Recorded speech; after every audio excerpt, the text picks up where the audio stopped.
Ya, selamat malam, saudara-saudara semua. Selamat malam.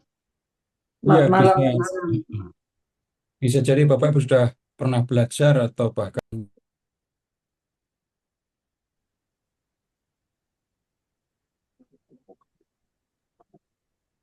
sudah berulang kali ya belajar tentang surat-surat Paulus. Tapi kita ya tetap memberikan kesempatan untuk belajar tentang surat-surat ini. Em, Begini dulu, Eh, Bapak Ibu di dalam gereja Katolik itu sebenarnya surat Paulus itu mendapatkan tempat yang istimewa dibandingkan dengan tulisan-tulisan lain di Perjanjian Baru, bahkan juga yang di Perjanjian Lama. Bapak Ibu bisa mengingat ketika mengikuti perayaan Ekaristi, bacaan kedua itu kan diambilnya dari surat-surat Perjanjian Baru. Nah, dari surat-surat yang ada di Perjanjian Baru, nah surat Paulus itu yang lebih banyak atau bahkan paling banyak dibacakan. Ya, karena memang Paulus menulis banyak surat, ya, dan kemudian ya banyak hal yang menjadi bagian dalam iman Katolik itu juga diambil dari surat-surat Paulus ini.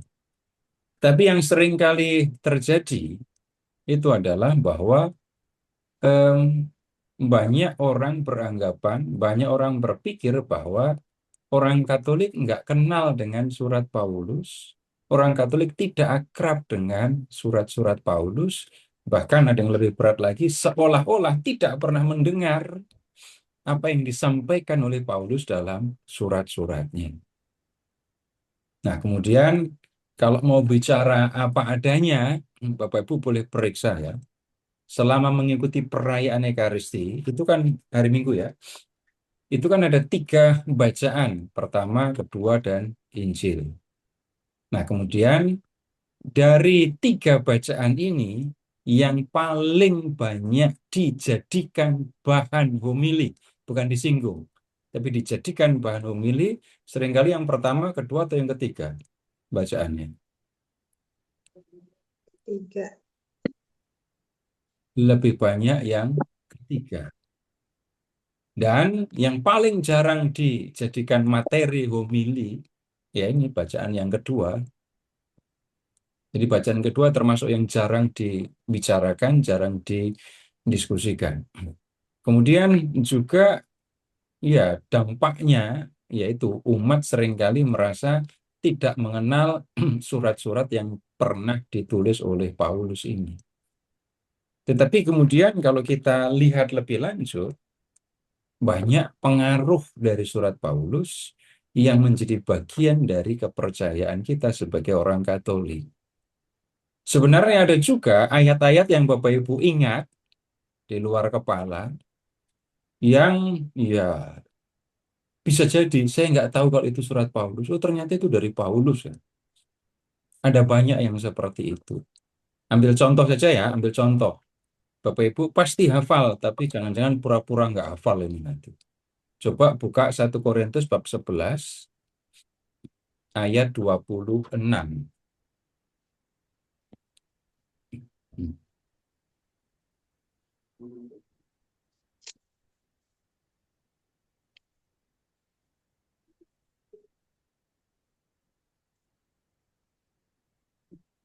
1 Ayat Korintus berapa, Pak?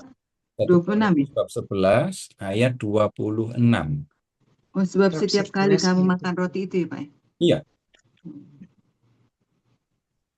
hafal apa enggak? Kalau kalau hari Minggu ingat di gereja sih. Kalau lagi Ekaristi kan, Pak. Anamnesis kelihatannya. Kok nyanyi anamnesis ya pasti mengucapkan Anamnesis, kalimat itu ya. kan. Itu jelas diambil dari surat Paulus dan itu diucapkan setiap kali kita mengikuti perayaan Ekaristi. Nah, kemudian begini, karena ada banyak hal yang kita perlu pelajari dari surat-surat Paulus. Nah, sekarang begini dulu keterangannya ya. Bapak Ibu tolong sekarang membuka daftar isi kitab suci atau daftar kitab dalam kitab suci. Lihat di bagian depan Alkitab Bapak Ibu ya.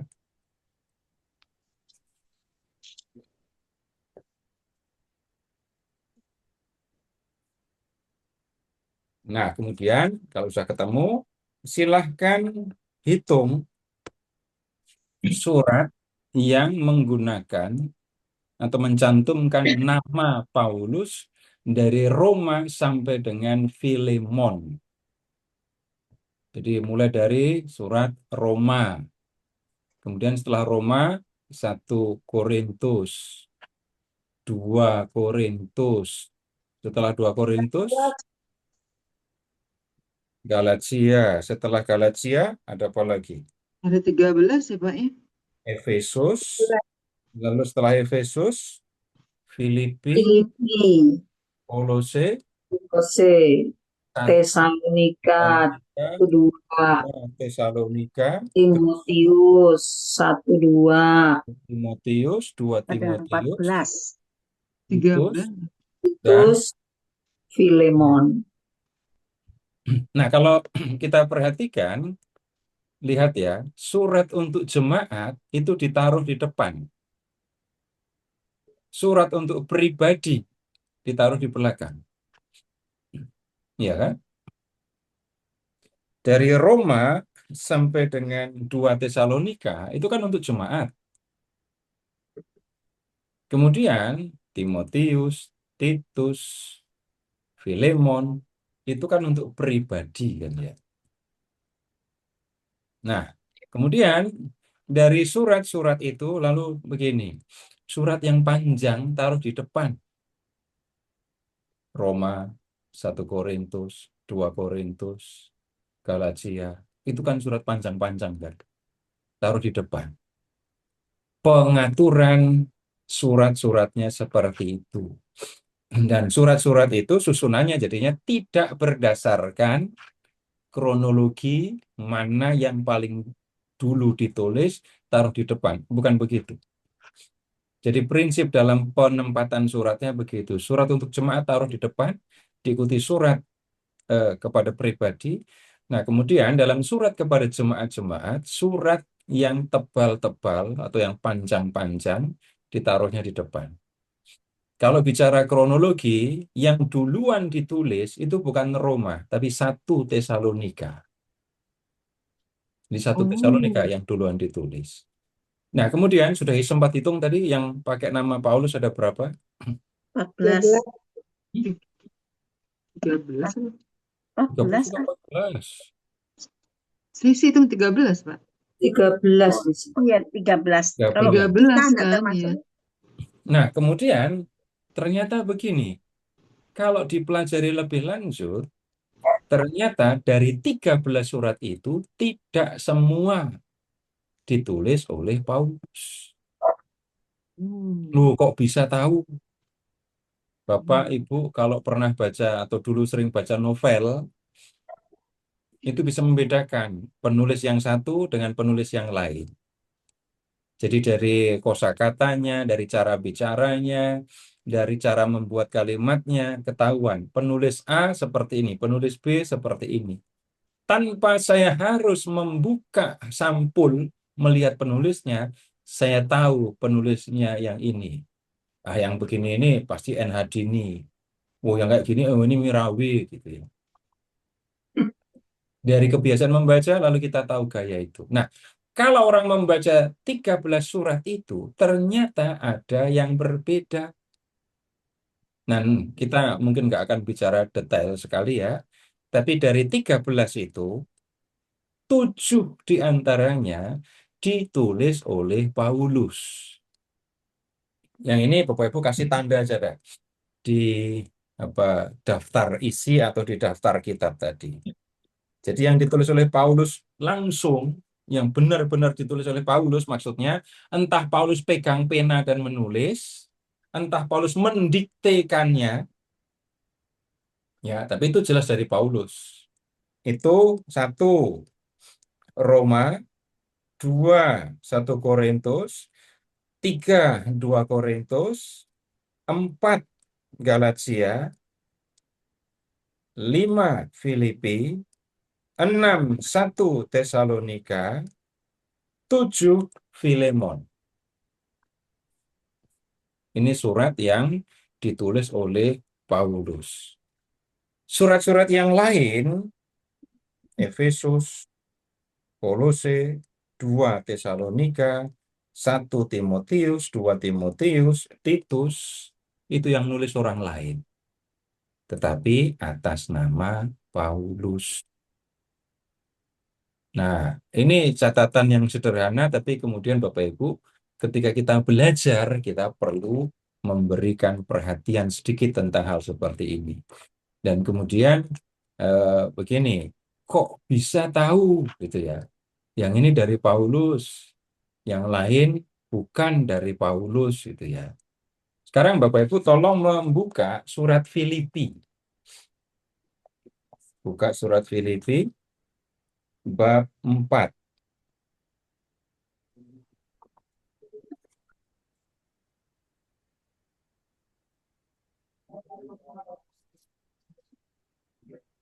Surat Filipi bab 4. Sudah ketemu? Sudah. Ayat 2.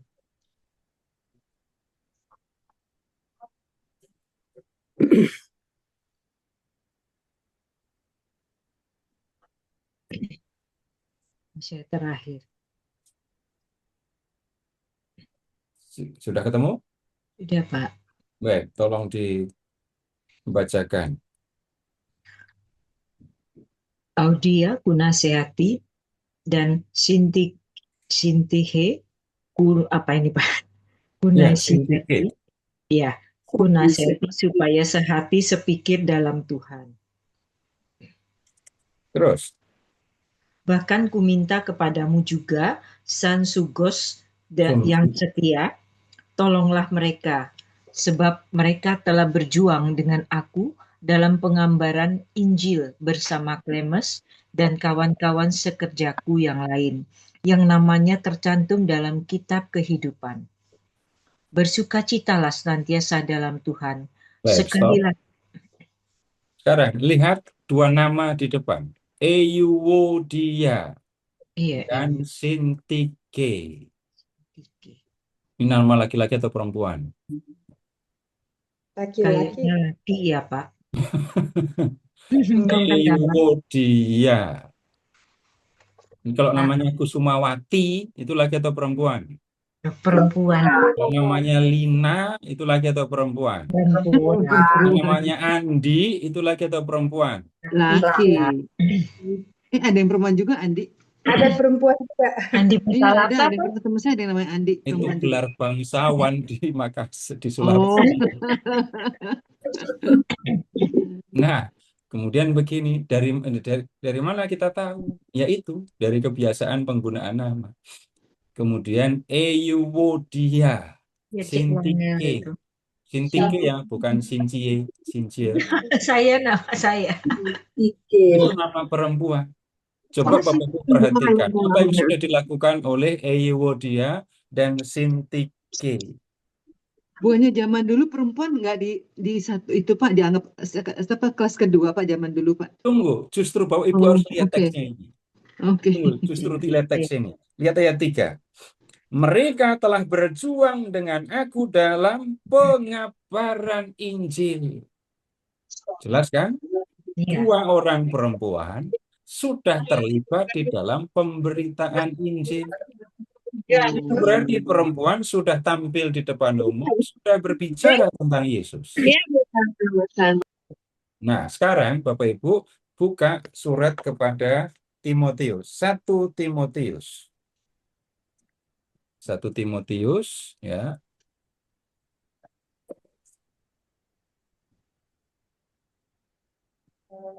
Berapa Pak? Bab 2. Bab 2. 1 Timotius bab 2 ayat 11 dan 12. 1 Timotius. Seharusnya lah perempuan berdiam diri dalam menerima ajaran yang patuh. Aku tidak mengizinkan perempuan mengajar dan juga tidak mengizinkannya memerintah laki-laki. Hendaklah ia berdiam diri. Baik, kalau dalam pertemuan jemaat, para perempuan diem saja, nggak usah tanya-tanya. Nanti kalau nanya, tanya suamimu di rumah. Tapi kalau pas pertemuan, nggak usah nanya-nanya. Perempuan juga tidak boleh bicara di depan umum. Nah, sekarang melihat surat Filipi dan surat 1 Timotius. Ada Filipi. beda pandangan yang kontras kan ya, yang bertentangan satu sama lain kan ya. Ada. Iya. Berapa Nah, kemudian ini contoh. Ini nggak contohnya? mungkin dua-duanya dari Paulus. Oh, Pak, dengan tadi begini kita 1 mesti tahu ya, Timotius Pak berapa ya. Pak? Berarti Bab Pak? 2, 2 ayat 11 dan 12. 11, Oh, dengan 12. begini kita tahu ya, Pak ya. Ini bukannya Paulus, Pak ya. Oke. Nah, ini contoh. Loh, ini nggak mungkin dong Paulus sekaligus mengatakan boleh dan tidak boleh. Nah, kalau kita bicara, Bapak Ibu, untuk studi yang seperti ini, saya sendiri melakukannya detail sekali, tapi kemudian saya tidak akan membagikannya kepada Bapak Ibu seperti ini, nanti bosan beneran memperhatikannya. Tapi cukuplah ini untuk contoh ya. Iya, Pak. Jadi, eh, salah satu pasti bukan dari Paulus. Mana yang dari Paulus? Bapak Ibu baca surat Filipi, kemudian baca 1 Timotius tadi, lalu akan ketemu beda yang sangat serius. Nah, kalau membaca 1 Timotius, itu sudah ada gereja, sudah ada pimpinan gereja. Ah, ini pasti belakangan. Timotius Nah, dari ini bukan Iya. Paulus yang ini. Surat Filipi baru itu yang ditulis oleh Paulus.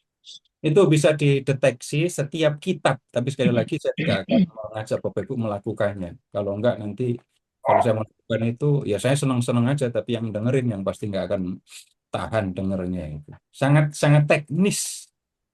Nanti dari kosakata yang dipakai, kemudian kutipan-kutipan yang digunakan oleh Paulus. Kalau membaca surat-surat Paulus yang memang dari Paulus, Paulus itu kalau ngutip teks perjanjian lama, kutipannya mengalir begitu saja. Karena dia memang rabi gitu ya. Tapi kalau membaca surat yang lain yang bukan dari Paulus, kutipannya jarang kutipannya. Nah, kemudian kan ada 7 yang dari Paulus, yang 6 bukan dari Paulus. Nah, kemudian begini, karena dalam setiap sesi yang kita lakukan, itu 7 pertemuan, kita tidak akan satu pertemuan, satu kitab. Bapak Ibu nggak akan banyak belajar, rugi malahan. Lalu saya membaginya, nih sesi yang pertama nanti kita belajar 3 surat aja dulu. Surat ini 1 Tesalonika, dan yang berikutnya surat apa? Ini rencananya Galatia. Kemudian 1 Galatia dan Tesalonika. Korintus. Nah, 1 Korintus kok 1 Tesalonika. Kenapa memilih teks-teks yang itu duluan? Kalau kita memperhatikan isinya, ini Paulus nulis suratnya, 3 surat ini ditulis lebih awal kan, gitu. Ditulis lebih awal. Kemudian nanti surat yang lain, ini ada 4, tapi Filemon surat kecil saja, itu ditulisnya sepertinya kalau kita lihat isinya lebih belakangan. Gitu. Jadi itu alasannya kenapa kita membagi surat Paulus dalam 2 bagian untuk keperluan studi kita ya. Nah, kemudian begini, ketika kita mau mempelajari surat Paulus, ya kita perlu kenalan sama orangnya. Perlu kenalan sama orangnya. Nah, namanya orang Katolik pasti sedikit banyak itu tahu tentang Paulus. Bapak Ibu tolong berikan contoh apa yang Bapak Ibu tahu dari tentang sosok atau pribadi Paulus. Dia dulu antikris. Fikris Pasti. kejem, Pak. Mau bunuh orang-orang Dia Kristen. membunuh Stefanus ya, Pak ya. Farisi, Pak. Farisi. Ya, Stefanus. Keturunan Benyamin. mau menganiaya jemaat. Terus apa lagi? Terus Yang dia pergi biasanya ke Damaskus. Terus di situ dia Dia waktu kelihatan Stefanus Yesus. diadili, dia ada di sana, Pak Stefanus. waktu Stefanus dilempari batu, Iya. Paulus ada di situ. Iya, dia ada di situ. Mendapat pencerahan dari Tuhan. Dapat ngejar orang Israel. Pencerahan. Iya. Farisi. Ya, Farisi. Farisi. Oke. Keturunan Benyamin. Terus, Lahir di Itu Tarsus. ya, orang Warga Israel Roma. mendapat sinar dari Tuhan tuh. dapat Silau ya, sinar, sinar yang silau. sinar yang menemukan. Terus apa lagi? Muridnya Gamaliel. Murid Gamaliel. Tukang sama. Keras, orangnya keras. Orangnya keras. Tukang tenda. Tukang tenda. Tukang tenda. Prinsipnya keras gitu lah maksudnya. Tapi dia Orangnya pinter, Pak. keras. Dia pinter sekali. Dua warga negara. Dia orangnya pinter, Pak. Warga negara Roma, Roma. tapi orang Yahudi. Ya. Terus Dia tidak Laki-laki, Pak. berkeluarga. Dia single, Laki-laki. Pak. Oke. Terus ini. Istri. Pernah dibutakan. ya nyambung karena dapat sinar dibutakan. Terus Pernah dirajam. Bertobat. Pakai batu. hmm, Pernah Bertobat. dicambuk. hmm, Kapalnya terdampar pecah. ya. Sekarang begini, pertanyaan jelek ya. Kalau mau kenal Paulus, kalau mau tahu siapa Paulus, pribadinya seperti apa, sumber kita apa? Nah, ini yang jadi penting karena Bapak Ibu, kita bukan hanya sekedar mendengar orang berkata apa tentang Paulus, tetapi kemudian kita tahu Paulus itu seperti ini dari mana. Nah, kemudian begini mengingatnya. Kalau mau tahu siapa Paulus, sumber kita ada dua. Yang pertama itu Kisah Para Rasul. Yang kedua itu surat-surat yang ditulis oleh Paulus sendiri. Jadi dari 7 surat tadi. Tidak semua memperkenalkan, tidak semua surat itu menyampaikan hal-hal yang menyangkut pribadi Paulus. Tapi kalau mau tahu latar belakang, kemudian perjalanan hidup Paulus, minimal kita ketemu surat Filipi dan surat Galatia. Jadi nanti kita akan lihat di surat ini dia bilang apa, di surat ini dia bilang apa, lalu kita akan tahu lebih jauh tentang pribadi Paulus ini. Ada sumber-sumber lain di luar itu? Iya, ada. Tapi nggak masuk kitab suci. Contoh, tapi sekali lagi, ini sumbernya bukan dari kitab suci, tetapi dari tulisan-tulisan di luar kitab suci. Paulus itu nggak tinggi dia. Kemudian kalau Bapak Ibu ketemu Paulus, gampang mengenalinya. Kenapa? Kepalanya botak. Terus kalau Bapak Ibu mengamati Paulus berjalan, ketahuan. Karena kakinya nggak sama, kanan dan kiri. Tapi sekali lagi, yang ini nggak Bapak Ibu temukan, kita nggak temukan di dalam kitab suci. Kalau dipelajari bisa, tetapi kemudian untuk mengatakan menggunakannya sungguh-sungguh sebagai materi untuk belajar Paulus, kita agak kerepotan. Karena sumbernya di luar kitab suci. Kemudian dia kenal juga, katanya dulu punya teman perempuan, gitu ya. Nah, tapi ya begitu. Tapi belajar seperti itu ya sekali waktu nanti dipelajari nggak apa-apa, tetapi itu bukan yang utama untuk belajar Paulus. Jadi sekali lagi kalau mau kenal Paulus sungguh-sungguh, baca surat Kisah Para Rasul, kemudian baca juga ini surat-surat yang ditulis oleh Paulus. Kenapa kok Kisah Para Rasul? 28 bab dari Kisah Para Rasul, lebih dari separuh itu bercerita tentang Paulus. Yang cerita siapa? Yang cerita itu teman seperjalanan Paulus yang bernama Lukas. Jadi jadi yang nulis Lukas ini orang dekat Paulus. Jadi orang yang mengenal Paulus. Nah, kemudian sekarang kita ambil dari Kisah Para Rasul berkaitan dengan awal kehidupan Paulus ya. Awal kehidupan Paulus. Sekarang kita ke Kisah Para Rasul. Silahkan ke bab 23.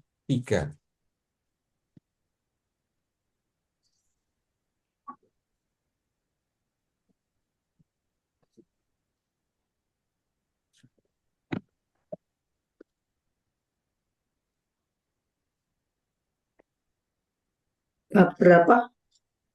23. 23.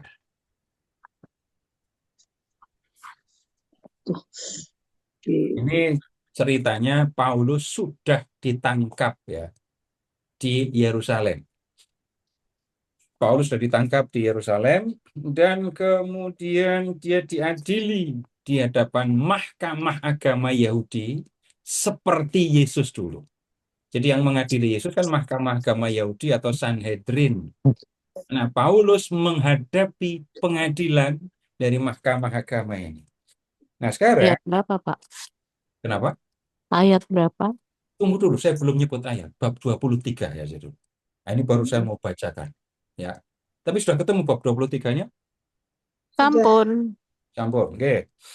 Lihat sekarang ke ayat 1. Ini Paulus sudah di depan mahkamah agama ya. Sambil menatap anggota-anggota mahkamah agama, Paulus berkata, "Saudara-saudara, sampai hari ini aku tetap hidup dengan hati nurani yang murni di hadapan Allah. Namun, Imam Besar Ananias menyuruh orang-orang yang berdiri dekat Paulus menampar mulut Paulus. Membalas itu, Paulus berkata, Allah akan menampar engkau, hai tembok yang dilabur putih. Engkau duduk di sini untuk menghakimi aku menurut hukum Taurat. Namun engkau melanggar hukum Taurat dengan perintahmu untuk menampar aku. Mereka yang berdiri di situ berkata, engkau mengejek imam besar Allah. Jawab Paulus, saudara-saudara, aku tidak tahu bahwa ia adalah imam besar. Memang ada tertulis, janganlah engkau berkata jahat tentang seorang pemimpin bangsamu. Ayat 6. Karena tahu bahwa sebagian dari mereka orang Saduki dan sebagian orang Farisi, ia berseru dalam mahkamah agama itu. Jadi anggota mahkamah agama itu kan terdiri dari 70 orang. Ketuanya 1 imam besar. Nah, dari 70 orang anggota mahkamah agama itu ada dua kelompok yang disebut Farisi dan Saduki. Saduki terdiri dari para imam, sedangkan Farisi itu awam fanatik. Saudara-saudara, aku adalah orang Farisi, keturunan orang Farisi. Aku dihadapkan ke mahkamah ini karena aku mengharapkan kebangkitan orang mati. Ketika ia berkata demikian, timbullah pertengkaran di antara orang-orang Farisi dan orang-orang Saduki, dan terbagilah orang banyak itu. Sebab orang-orang Saduki mengatakan bahwa tidak ada kebangkitan dan tidak ada malaikat atau roh, tetapi orang Farisi mengakui keduanya. Terjadilah keributan besar. Beberapa ahli Taurat dari aliran Farisi tampil ke depan dan membantah dengan keras. Katanya, kami sama sekali tidak menemukan sesuatu yang salah pada orang ini. Barangkali ada roh atau malaikat yang telah berbicara kepadanya. Jelas dari teks ini, Paulus adalah orang Farisi, keturunan orang Farisi. Terus apa istimewanya orang Farisi? Orang Farisi itu adalah kelompok di antara orang-orang Yahudi yang bisa dikatakan sangat fanatik dengan kepercayaan. Jadi mereka membaca Taurat dengan sungguh-sungguh. Mereka tidak mau melanggar hukum Taurat. Dan karena itu mereka bahkan merinci, membuat aturan-aturan tidak ada di dalam Taurat tetapi yang menolong mereka untuk bisa menaati hukum Taurat. Misalnya, dalam 10 perintah Allah, itu kan hanya disampaikan perintah, ingatlah dan kuduskanlah hari Sabat. Tetapi kelompok Farisi ini karena taatnya kepada Tuhan menunjuk atau menyusun ada 39 pekerjaan yang tidak boleh dikerjakan pada hari Taurat, pada hari Sabat. Termasuk jalan kaki lebih dari 1 kilometer. Nggak ada di dalam Taurat. Tapi ya itulah cara orang Farisi melakukan hukum Taurat. Kemudian sekarang begini,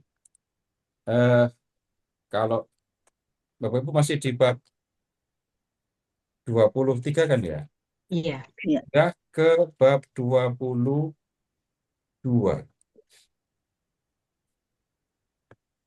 Pindah ke bab 22. Lalu lihat mulai dari ayat 1 ya. Kis Saudara, 22 ya? ya? Kis 22 gitu. Ya, bab 22. Ayat Terus? 1. Saudara-saudara dan bapak-bapak, dengarkanlah apa yang hendak ku katakan sekarang kepada kamu sebagai pembelaan diri. Ketika orang banyak itu mendengar ia berbicara dalam bahasa Aram. Dia bisa bahasa Arab. Makin tenanglah mereka. Ia berkata, aku adalah orang Yahudi, lahir di Tarsus, di tanah Kilikia, tetapi dibesarkan di kota ini. Ketika bicara, Paulus sedang berada di Yerusalem. Jadi Paulus mengatakan dia dibesarkan di kota ini, dididik dengan teliti di bawah pimpinan Gamaliel dalam hukum nenek moyang kita, sehingga aku menjadi seorang yang giat bekerja bagi Allah, sama seperti kamu semua pada waktu ini. Aku telah menganiaya pengikut-pengikut jalan Tuhan sampai mereka mati. Laki-laki dan perempuan kutangkap dan kuserahkan ke dalam penjara. Tentang hal itu, baik imam besar maupun majelis tua-tua dapat bersaksi. Dari mereka, aku telah menerima surat-surat untuk saudara-saudara di Damsyik, dan aku telah pergi ke sana untuk menangkap pengikut-pengikut jalan itu yang terdapat juga di situ dan membawa mereka ke Yerusalem untuk dihukum. Namun, dalam perjalananku ke sana, ketika aku sudah mendekati Damsyik, kira-kira tengah hari ya, tiba-tiba memancarlah cahaya yang menyilaukan dari langit mengelilingi aku. Lalu rebahlah aku ke tanah, dan aku mendengar suara yang berkata kepadaku, Saulus, Saulus, mengapa engkau menganiaya aku?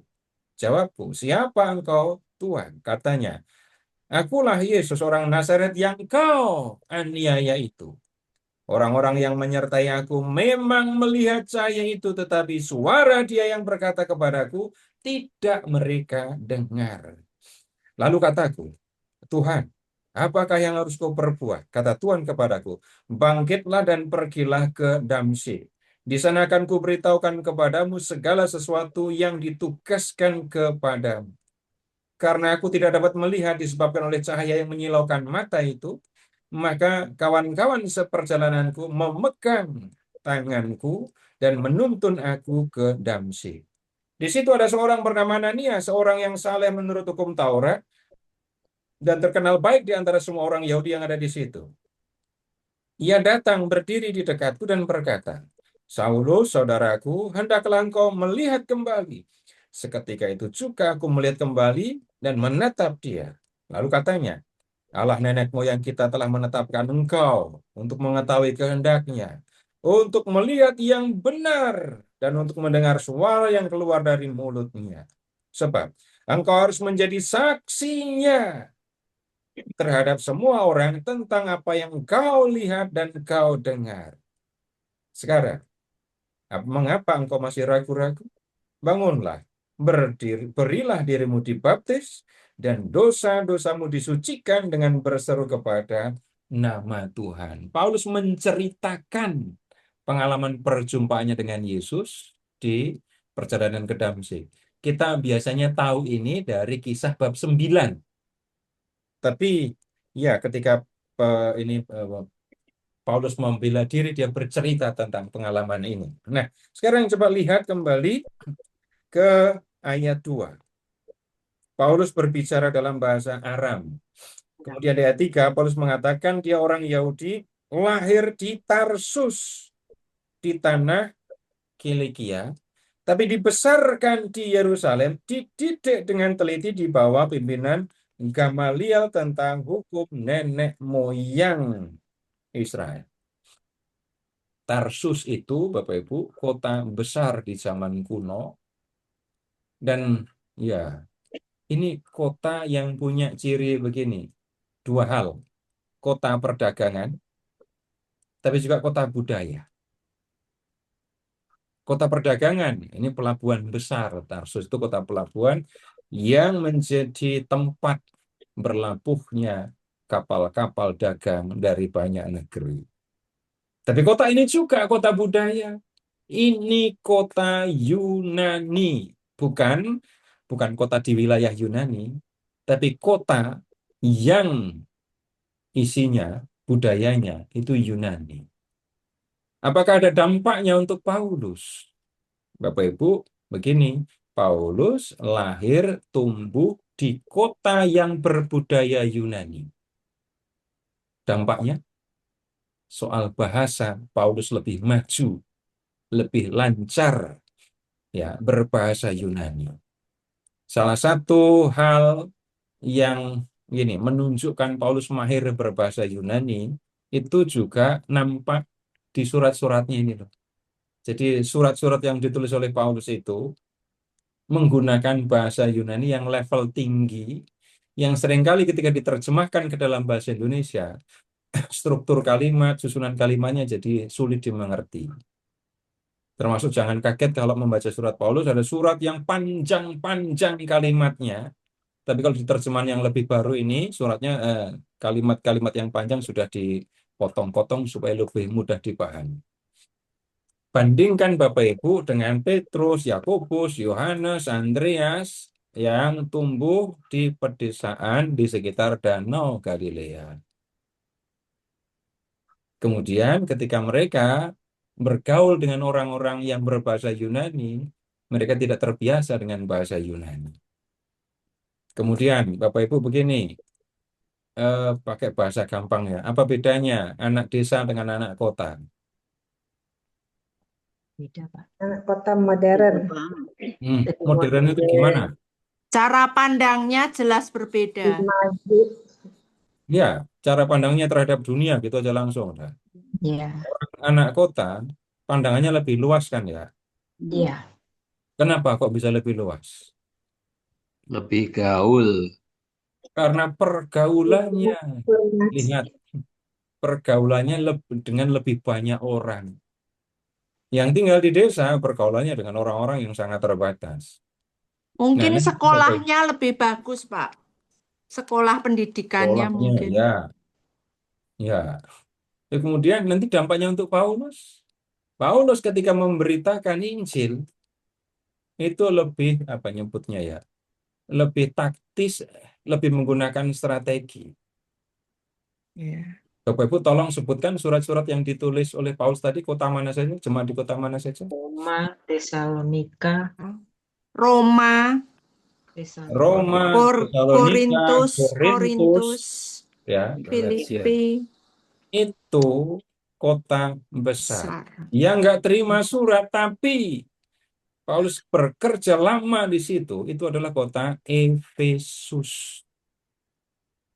Jadi strategi misi Paulus ya ngambil kota-kota besar, kota-kota pelabuhan. Kenapa? Dari situ berita tentang Yesus bisa tersebar luas. Bapak Ibu ingat nama Kolose kan ya? Iya. Paulus itu nggak pernah datang ke Kolose. Paulus nggak pernah memberitakan Injil kepada orang Kolose karena Kolose itu ada di pedalaman. Kota terdekatnya Efesus. Nah, surat Paulus kepada jemaat Efesus, kepada jemaat Kolose, itu menyebut nama Epafras. Siapa Epafras? Epafras itu orang dari Kolose, mendengar tapi sedang berada di Efesus, mendengar berita tentang Yesus, dia bawa itu ke Kolose, dan kemudian terbentuklah jemaat Kolose. Pusat misinya, wah itu di Efesus. Itu kota besar di abad pertama. Jadi ketika ini dampaknya untuk pribadi Paulus seperti ini. Jadi bahasa Yunaninya lancar, kemudian pergaulannya luas, pengetahuannya tentang dunia jauh lebih luas daripada ini para rasul yang lain nanti. Kemudian lihat di ayat 3, dia dibesarkan di kota Yerusalem, dididik di bawah asuhan seorang rabi besar yang bernama Gamaliel. Gamaliel ini seorang Farisi, ya, dari gini, Bapak Ibu maaf ya, ini saya ngomongnya agak detail. Kita hanya tahu orang Farisi gitu ya. Tapi sebenarnya di antara orang Farisi itu ada dua golongan utama. Jadi orang Farisi itu ada bisa disebut pengikut Hillel, tapi yang kedua ada pengikut Syamai. Ini dua kelompok di sama-sama orang Farisi, tapi alirannya berbeda. Dalam beberapa hal mereka berbeda. Nah, kemudian memang bisa dideteksi perbedaan ini. Bisa. Nah, Hillel itu punya murid namanya Gamaliel. Paulus belajar dari Rabi Gamaliel ini. Apakah dengan menjadi murid Gamaliel, mengikuti aliran Hillel, ada dampaknya untuk Paulus? Ada. Nah, sekarang sebagai orang Farisi dulu ya, kita bicara orang Farisi dulu. Begini, Bapak Ibu, kalau di Perjanjian Baru, Bapak Ibu ketemu dengan kata Rabi, guru agama Yahudi. Bagian besar di antara mereka itu adalah orang Farisi. Ya. Kemudian, sekarang begini, Paulus orang Farisi, dan kemudian dia belajar kepada seorang rabi, itu sama dengan Paulus belajar menjadi rabi. Belajar menjadi rabi. Apakah dia lulus? Ya, dia lulus. Cuman kita nggak pernah mendengar Paulus disebut rabi ya. Tapi kalau kemampuannya membaca Taurat, kemudian memahami Taurat, sudah nggak diragukan lagi. Ini orang Farisi. Ini rabi orang ini. Nah, kemudian sekarang begini, sebagai seorang rabi, ya, seorang rabi itu belajarnya itu sejak bar mitzvah umur 13 sampai dengan umur 22. Jadi Paulus kalau belajar sebagai rabi berarti ketika dia bar mitzvah itu ini ngomong pendidikan anak-anak Yahudi ya, umur 6 sampai umur 13, anak Yahudi, anak laki-laki Yahudi itu baca Taurat. Bapaknya yang ngajarin di rumah. Nah, kemudian pada umur 13, pada hari Sabat paling dekat dengan ulang tahunnya, anak ini akan dibawa menghadap rabi di sinagoga untuk diuji pembacaan Taurat. Kemudian setelah itu, dia dinyatakan dewasa dalam agama Yahudi, maka dia disebut anak hukum Taurat atau bar mitzvah. Umur 13. Yang mau jadi rabi, umur 13 ini akan pergi kepada seorang rabi. Untuk apa? Belajar. Belajarnya dari umur 13 sampai umur 22. Tapi S1, tapi dari SMP sudah spesialisasi gitu ya. Bayangkan dari kecil sudah belajar Taurat, umur 13 sampai 22 hanya belajar hukum agama Yahudi, hanya belajar Taurat. Dan bisa dikatakan orang ini pasti mahir dalam hal Taurat kan ya. Nah, dia mengikuti program ini Dan kemudian begini Bapak Ibu, seorang rabi itu belajar Taurat kan ya, tetapi tidak boleh terima honor dari mengajar Taurat. Lalu apa yang dilakukan? Umur 22 sampai dengan umur 24, seorang calon rabi akan belajar mempelajari pekerjaan keterampilan gitu ya, yang menolong dia untuk mendapatkan penghidupan. Nah, sekarang kalau Bapak Ibu pindah lagi ke Kisah Para Rasul bab 18. Kisah 18.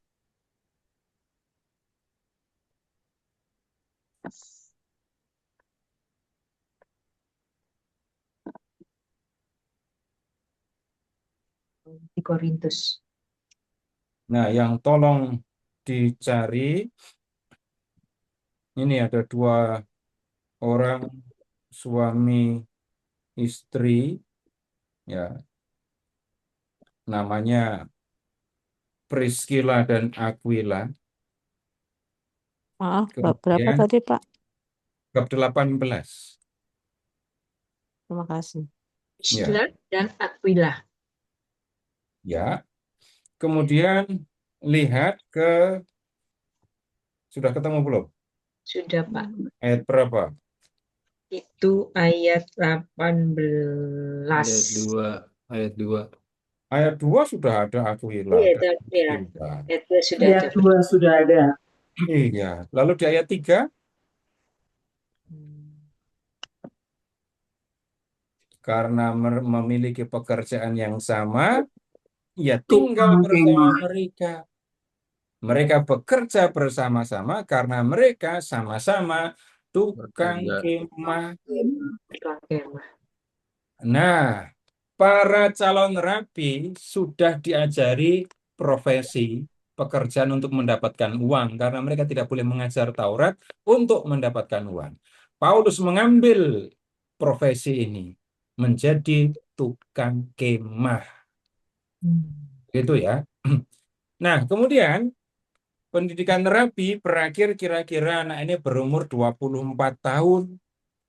Nah, ketika dia lulus sebagai seorang rabi, Bapak Ibu silahkan membayangkan fanatiknya Paulus orang Farisi umur 24 tahun. Fanatik level berapa? Level tinggi. Tinggi sudah, Pak. Iya kan? Kalau orang sudah umur 60-70 gitu kan suruh jadi fanatik kan, ngapain repot-repot jadi fanatik gitu. Bayangkan Paulus orang Farisi umur 24. Suasana batinnya seperti apa ketika mengetahui ada orang-orang Yahudi yang mengikuti seorang yang dinyatakan sesat oleh orang-orang Farisi, kelompoknya.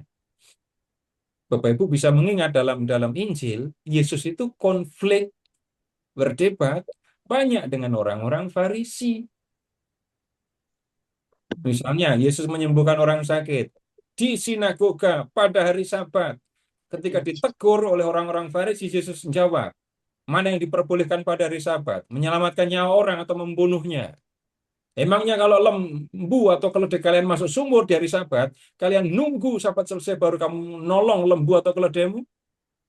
Mereka diam saja. Karena nyatanya, kalau ada lembu atau keledai masuk ke sumur hari Sabat, orang akan langsung menolongnya. Ini manusia sakit perlu pertolongan. Masa aku harus nunggu Sabat selesai? Orang Farisi sampai berulang kali mau membunuh Yesus karena berdebat tapi nggak bisa mengalahkan pandangan Yesus. Nah, kemudian Yesus dan dijatuhi hukuman mati dengan cara digantung di salib. Itu tanda Yesus orang terkutuk. Sekarang bayangkan, Paulus sebagai anak Farisi melihat banyak saudara-saudaranya, orang-orang Yahudi, yang mengikuti seorang yang sesat, bahkan menganggap orang sesat itu, pelanggar hukum Sabat itu, pelanggar Taurat itu sebagai Mesias, anak Allah. Matinya pun digantung. Tidak ada dalam pemahaman Paulus, orang ini layak untuk diikuti. dalam pikiran Paulus sudah pasti. Yesus yang dianggap sebagai Mesias, tapi mati dengan cara hina digantung di kayu salib itu, ada di dunia orang mati. Itu yang ada di pikiran Paulus. Nah, kemudian kembali ke bab 22 tadi ya. Kalau Paulus itu disebut menganiaya jemaat, di bab 9 juga sama ya. Kalau Paulus itu disebut menganiaya para pengikut jalan Tuhan, itu bukan karena Paulus seorang kriminal yang mau merampok. Bukan. Tetapi Paulus sebagai orang Farisi yakin ajaran yang dia pegang adalah ajaran yang benar. Ketika ada orang yang menganggap Yesus orang Nazaret yang melanggar hukum Taurat yang mati di kayu salib, menganggap Yesus sebagai anak Allah, sudah jelas mereka salah. Paulus ingin supaya orang-orang Yahudi yang mengikuti Yesus itu kembali ke agama Yahudi yang sesungguhnya. Karena itu, dia mengajak orang-orang yang mengikuti Yesus kembali ke dalam agama Yahudi mainstream. Kalau nggak mau, paksa. Nggak mau juga, masukkan penjara. Nggak mau juga, bunuh. Itu yang terjadi, itu yang dilakukan oleh Paulus. Jadi bukan soal Paulus itu kriminal. Tapi karena keyakinan, ingat ya, Paulus paling umurnya ya 24-25, umur segitu, selesai pendidikan rabi. Dan kalau membaca kisah bab 7 atau 8 ya. Bab 7 bagian akhir kita akan menemukan dia termasuk yang melihat pembunuhan Stefanus itu. Boleh diperiksa ya. Kisah Para Rasul bab 7. Stefanus dibunuh. Lihat, sudah ketemu bab 7? Sudah, Pak. Baik, lihat ke ayat 58. Mereka menghalau dia keluar kota dan melemparinya dengan batu. Saksi-saksi meletakkan jubah mereka di depan kaki seorang pemuda yang bernama Saulus. Sementara 8 mereka ayat 1. 8 ayat 1. ayat 1. Saulus juga setuju pembunuhan atas Stefanus. Kisah Ya, 8 ayat 1. iya. Kesimpulannya ya Pak ya, dia setuju. Paulus setuju dengan pembunuhan Stefanus. Bayangkan orang kayak gini melihat orang-orang Yahudi, saudara-saudaranya sebangsa, ikut orang yang mereka anggap sesat. Jadi itu alasan kenapa Paulus menganiaya jemaat itu. Tapi kemudian, kenapa orang yang bersikap seperti ini bisa berbalik, yang tadinya menolak Yesus, yang tadinya berusaha memaksa para pengikut Yesus meninggalkan kepercayaannya, kenapa dia justru memberitakan nama Yesus? Nah, kalau di Bapak Ibu ada di kisah bab berapa sekarang? Bab 8, Pak. Bab 8 ya. Sekarang Bapak Ibu supaya nggak balik ke bab 22 toh isinya hal yang sama, silahkan ke bab 9. Bab 9 ya, pindah. Jadi lebih dekat ke bab 9 kan daripada 22. Lihat dari ayat 3 sampai dengan 5. Dalam perjalanannya ke Damsyik, ketika ia sudah dekat kota itu, tiba-tiba cahaya memancar dari langit mengelilingi dia. Kalau di bab 22 tadi disebut siang-siang itu, tengah hari. Ia rebah ke tanah dan mendengar suara yang berkata kepadanya, Saulus, Saulus, mengapa engkau menganiaya aku? Lalu Saulus menjawab dengan pertanyaan, siapa engkau, Tuhan? Lalu Yesus menjawab, akulah Yesus yang kau aniaya itu. Nah, sekarang tolong menggunakan pemahaman yang sederhana saja ya. Sekarang begini Bapak Ibu, dalam pemahaman orang Farisi itu jelas Yesus sudah dibunuh, sudah dijatuhkan hukuman mati dengan disalib. Kalau begitu, setelah mati, Yesus ada di dunia orang mati. Dalam kepercayaan Yahudi begitu. Semua orang kalau mati, mau baik, mau jahat, semua masuk dunia orang mati. Ya. Dan belum ada yang bangkit dari kematian, yang keluar dari dunia orang mati ini. Kisah tentang Samuel, nah itu tunggu dulu, itu nanti kejauhan kalau diskusinya ke sana. Nah, kemudian ini contoh pemahaman orang Yahudi ya. Bapak Ibu, ini minta tolong ya, saya mengajak Bapak Ibu membolak-balik kitab suci untuk tahu, bukan untuk membingungkan Bapak Ibu. Sekarang saya mengatakan, orang Yahudi percaya bahwa orang mati akan dibangkitkan, tapi nanti di akhir zaman. Sekarang Bapak Ibu, tahu dari mana orang Yahudi percaya kayak gitu? Enggak bisa Bapak Ibu bicara katanya itu enggak boleh. Tapi dari mana kita tahu? Bapak Ibu bisa membuka Yohanes bab 9. Kok 9? Bab 11. Bapak Ibu pasti tahu ceritanya. Yohanes ya, bab 11. Lazarus, Pak. Ya, Lazarus dibangkitkan. ya. Oh, Jadi iya. bab 11 ya. Coba sudah ketemu Yohanes bab 11? Sudah. Kalau ada yang ketinggalan belum nemu, bilang ya, jangan diem-diem, jangan Sudah, Pak. diem-diem marah. Lazarus dibangkitkan. Ya. Sudah, Pak.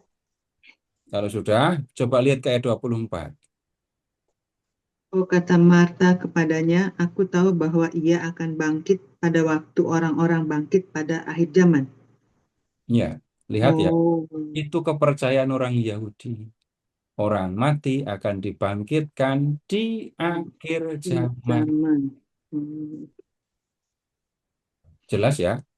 Nanti referensinya ada banyak, bukan hanya ini yang gampang karena dekat-dekat saja. Nah, orang Yahudi percaya bahwa orang mati akan dibangkitkan pada akhir zaman. Sekarang, kembali kepada Yesus. Untuk Paulus, seorang Farisi, Yesus ada di dunia orang mati. Yesus sudah mati, tinggal di dunia orang mati. Kemudian Paulus melihat cahaya, terus habis itu nggak ngeliat apa-apa. Terus dengar suara, Saulus, Saulus, mengapa engkau menganiaya aku? Siapa engkau Tuhan? Akulah Yesus yang kau aniaya. Yesus di pikiran Paulus ada di dunia orang mati. Loh, orang itu sekarang menjumpai Paulus. Artinya Yesus bagaimana? Sudah tidak mati lagi ya. Kalau tadinya mati sekarang hidup, namanya apa? Bangkit. Bangkit. Ya. Dan Yesus menjadi yang pertama bangkit dari antara orang mati. Paham kan ya? Gampang toh? Pertemuan Paulus dengan Yesus menjadi bukti bahwa Yesus yang mati itu sudah bangkit. Bangkit. Dan kemudian ini menunjukkan selama ini belum ada yang bangkit seperti Yesus. Yesus adalah yang bangkit. Yang pertama bangkit dari antara orang mati. Emangnya Paulus pernah ngomong gitu? Iya, pernah. Bapak Ibu, sekarang pindah ya. Paulus mengakui bahwa Yesus adalah yang pertama bangkit, yang sulung. Kita pindah ke 1 Korintus bab 15. Sekali lagi kalau Bapak Ibu bingung tentang ayat-ayat, tolong bicara. Sekali lagi, jangan diem-diem tapi marah. 1 Diem-diem Korintus tapi jengkel gitu ya. Saya senang, Pak. 1 jadi Korintus ngantuk, Pak. 15. 1 Korintus 15. Iya, Pak. Udah, Pak. Ketemu. Korintus 15. Oh, kebangkitan Kristus. Ya, itu bab 15 itu bicara tentang kebangkitan panjang lebar. Dan itu satu tema yang perlu kita diskusikan nanti. Sudah ketemu 1 Korintus 15? Sudah. Lihat ayat 20. Oh, tetapi yang benar ialah bahwa Kristus telah dibangkitkan dari antara orang mati sebagai yang sulung dari orang-orang yang telah meninggal. Jelas kan? Iya. Ini Paulus jadi ketika ketemu dengan Yesus yang sudah bangkit, Paulus itu mikir panjang sekali, banyak sekali yang dia pikirkan. Nah, sekarang begini, kenapa kok Paulus bertobat? Ya ini soalnya, bukan karena jatuh dari kuda malah nggak ketemu kuda tadi kan ya. Tapi sekarang begini, menurut orang Farisi, menurut para pemuka agama Yahudi, Yesus itu orang yang melanggar hukum Taurat, matinya dikutuk oleh Allah. Tapi Paulus melihat, loh, kok malah dia yang pertama bangkit? Berarti ada yang salah di antara para pemuka Yahudi. Baru sadar ya, Pak ya. Nah, ini ada masalah dengan para pemuka Yahudi kalau begitu. Orang yang dihukum mati, digantung, dianggap sesat, dianggap menghujat Allah, malah duluan bangkit. Ini berarti Yesus bukan manusia biasa. Yesus bukan orang yang bersalah. Sekarang, Bapak Ibu masih di 1 Korintus 15 kan ya? Iya. Iya. Baik, sekarang kita lihat sebentar. Masih di teks yang sama. Ayat 3 sampai dengan 5. Sebab yang sangat penting telah kusampaikan kepadamu, yaitu apa yang telah kuterima sendiri, ialah bahwa Kristus telah mati karena dosa-dosa kita, sesuai dengan kitab suci, bahwa ia telah dikuburkan dan bahwa ia telah dibangkitkan pada hari yang ketiga, sesuai dengan kitab suci, bahwa ia telah menampakkan diri kepada Kefas dan kemudian kepada ke-12 muridnya. Baik, Kristus mati karena dosa-dosa kita.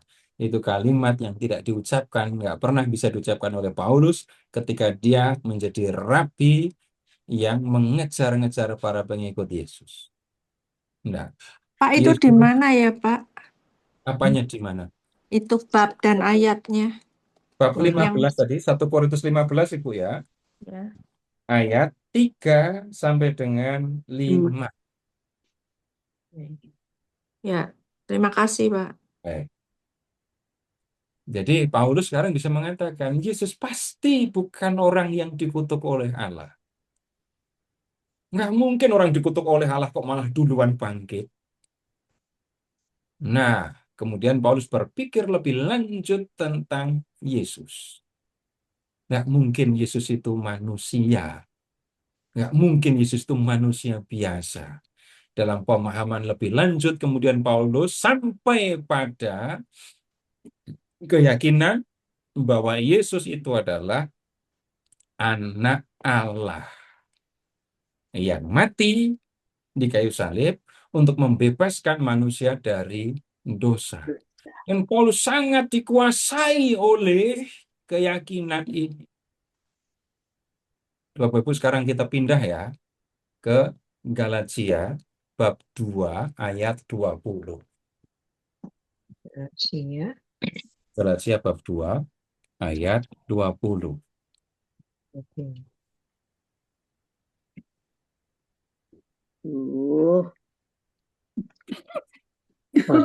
Sabar ya Bu ya. Ini yang nemenin belajar kayak gini ini. Namun Harus aku Alkitab. hidup, tetapi bukan lagi aku sendiri yang hidup, Ya, kalimat itu. melainkan, iya Pak, itu kan, Ya, kalimat itu. melainkan Kristus yang hidup di dalam aku, dan hidupku yang kuhidupi sekarang di dalam daging adalah hidup oleh iman dalam Anak Allah yang telah mengasihi aku dan menyerahkan dirinya untuk aku.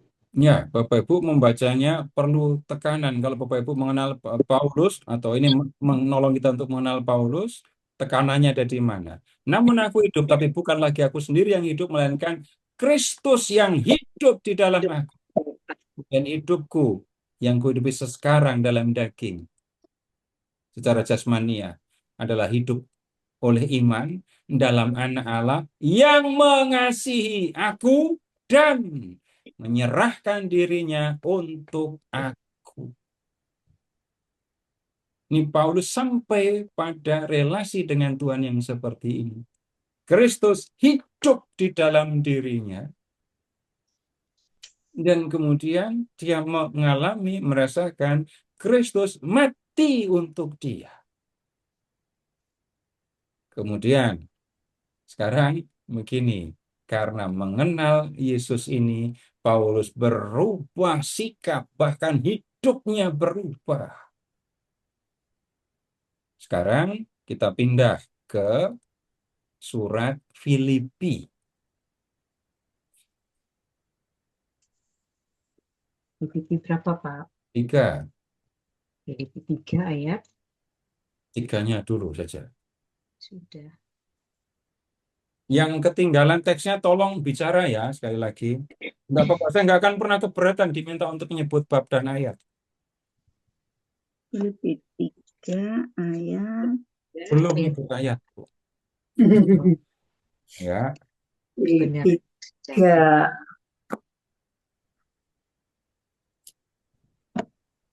sudah ketemu Filipi 3? Sudah, Ya. Pak. Sudah. Baik, ayat 7 sampai dengan 9. Tetapi apa yang dahulu merupakan keuntungan bagiku, sekarang kuanggap kerugian karena Kristus. Malahan, segala sesuatu kuanggap rugi karena pengenalan akan Kristus Yesus Tuanku, lebih mulia daripada semuanya, karena dialah aku telah melepaskan semuanya itu dan menganggapnya sampah, supaya aku memperoleh Kristus dan berada dalam Dia, bukan dengan kebenaranku sendiri karena menaati hukum Taurat, melainkan dengan kebenaran karena iman kepada Kristus, yaitu kebenaran yang Allah anugerahkan berdasarkan iman. Semua yang dianggap sampah, yang dianggap rugi, ya, itu disebut dari ayat 4, kalimat kedua. Jika orang lain menyangka dapat mengandalkan hal-hal lahiriah, aku lebih lagi. Di surat pada hari ke-8 dari bangsa Israel, suku Benyamin, orang Ibrani asli, tentang pendirian terhadap hukum Taurat, aku orang Farisi. Tentang kegiatan, aku penganiaya jemaat. Tentang kebenaran dalam menaati hukum Taurat, aku tidak bercacat. Untung aku disunat pada hari ke-8. Untung aku dari bangsa Israel suku Benyamin. Untung aku orang Ibrani asli bisa berbahasa Aram tadi ya. Untung aku jadi orang Farisi yang jelas pendirianku terhadap hukum Taurat. Untung sebagai orang Yahudi, sebagai orang Farisi, aku tidak bercacat dalam menaati hukum Taurat. Keren kan? Tetapi semua yang dulu kuanggap sebagai keuntungan, sekarang kuanggap rugi. Kenapa? Karena aku mengenal Kristus. Lu kok bisa? Orang Yahudi begini berpikirnya, Bapak Ibu, ini juga diajarkan Tuhan Yesus ya. Orang Yahudi percayakan kebangkitan badan dan kehidupan kekal. Orang Yahudi, bukan orang Saduki ya, orang Saduki nggak percaya. Orang Farisi saja percaya kepada hidup sesudah kebangkitan, percayakan keselamatan. Caranya bagaimana? Menaati hukum Taurat. Maka Paulus beruntung sekali lahir sebagai orang Yahudi, masuk kelompok Farisi, taat hukum Taurat. Dia yakin akan menerima keselamatan. Dan tetapi ada yang dianggap melanggar hukum Taurat, malah duluan bangkit dari antara semua orang. Padahal kebangkitan itu yang ditunggu oleh orang Yahudi. Yesus yang dianggap melanggar hukum Taurat, Yesus dianggap sebagai orang yang menentang hukum Taurat, malah duluan bangkit. Kalau begitu, ada jalan lain untuk memperoleh keselamatan. Apa itu? Percaya kepada Yesus. Baik, sudah lama saya bicara dan Bapak Ibu membuka-buka Alkitab. Kalau ada yang perlu didiskusikan, ditanyakan, silahkan Pak Yang Ferry. pasti Pak diulang yang apa yang dianggap sampah tuh dari mana? Dari ayat 4b, Bu. Filipi 3 ayat 4b. Ya, itu hanya kalimat sebelumnya itu. Ya, Filipi Ya. 3 4b ya. Ya, terus sampai ayat 7. 9. Oh gitu. Ya. Pak, saya mau bertanya. Oke, silakan Thank you. Ibu. Makasih Pak. Ya. Pertama saya mau tanya sama Pak Seto. Itu waktu Paulus kejadian Yesus itu kan banyak Pak ya, membuat mujizat seperti Lazarus wafat dibangkitkan, terus kemudian Yesus sendiri wafat terus bangkit kan Pak. Dia kan 40 hari masih berjumpa dengan para murid, dan juga waktu kenaikannya diangkat ke surga, itu kan juga menjadikan suatu perbincangan, Pak. Apakah Paulus itu Saulus, mungkin Saulus ya Pak ya, masih Saulus. Apakah dia tidak mendengar hal itu sebelum dia berjumpa dengan Yesus, maksudnya dia dijamah dengan Yesus mungkin melalui Roh Kudus ya, dengan terangnya itu Pak, sehingga dia baru sadar. Apakah sebelumnya itu dia tidak mendengarkan, sedangkan Yesus itu kan wafat, itu kan dibangkit terus 40 hari kan dia berkumpul dengan para murid, juga banyak dibincangkan. Itu pertanyaan saya Pak, yang saya mau tanyakan dengan Pak Seto. Iya. Untuk bisa menjawab, itu kan saya sudah tunjukkan sumbernya. Jadi saya hanya bisa menanggapi atau mengatakan kalau kita menemukan dasarnya di dalam teks, atau sejauh yang kita temukan dasarnya di dalam teks. Nah, kalau kita lihat Paulus itu pendidikan di Yerusalem, tapi dia masih didikan, Farisi. dia masih di dalam pendidikan, dia terlibat bersama orang Farisi yang datang kepada Yesus, yang berdebat dengan Yesus. Paulus nggak ngikut. Nah, kemudian yang kita temukan di kisah bab 7, bab 8 tadi, itu hanya Saulus hadir waktu Stefanus dibunuh. Ya, ketika itu, apakah dia mendengar kenapa kok Stefanus dibunuh? Ya pasti dengar lah.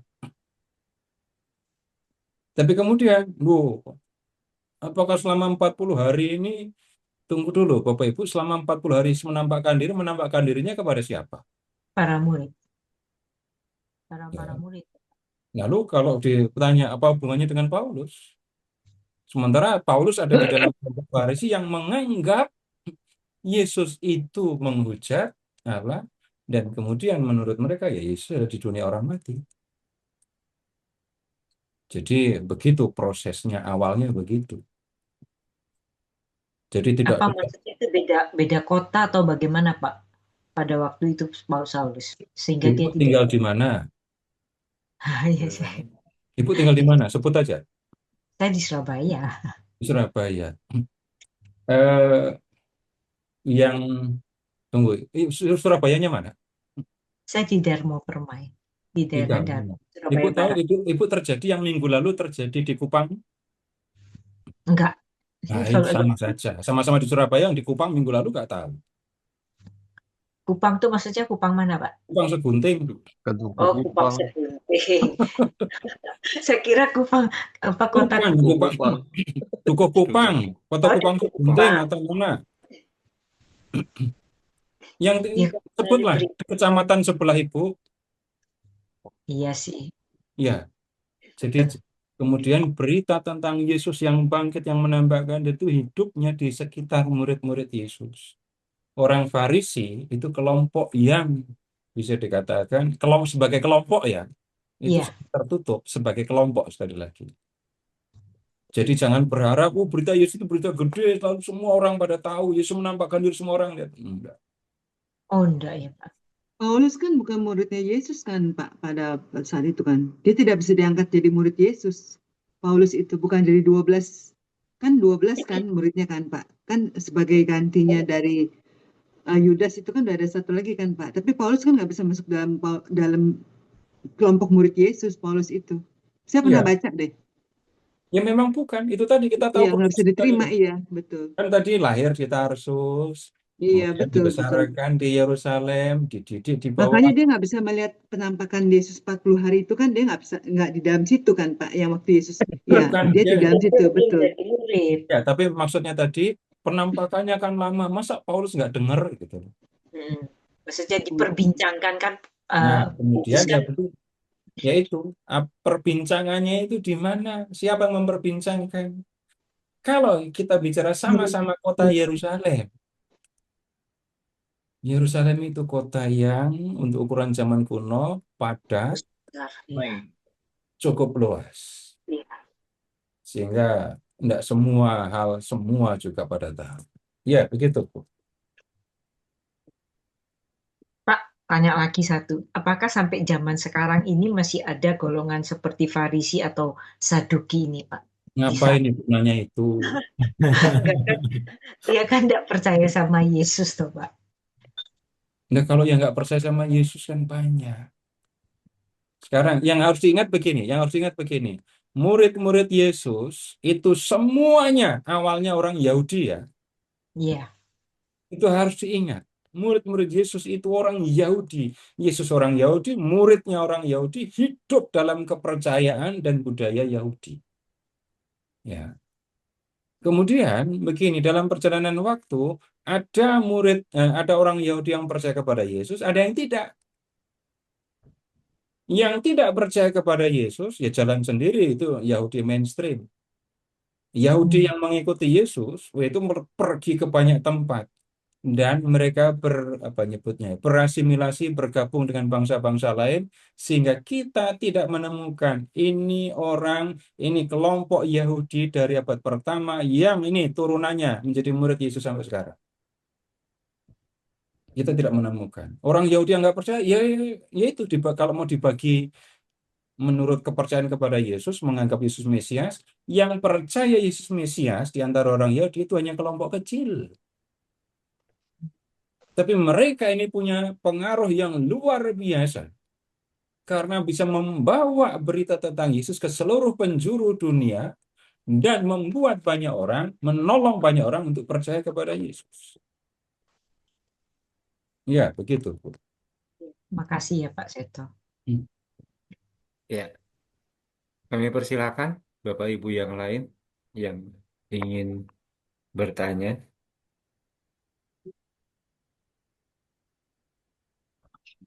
Bisa dipahami. Tapi ini Bapak sudah sudah terbiasa membolak-balik Alkitab kan ya? Iya. Sebentar Pak Seto, ada Pak Aribowo mau bertanya. Silakan Pak Aribowo.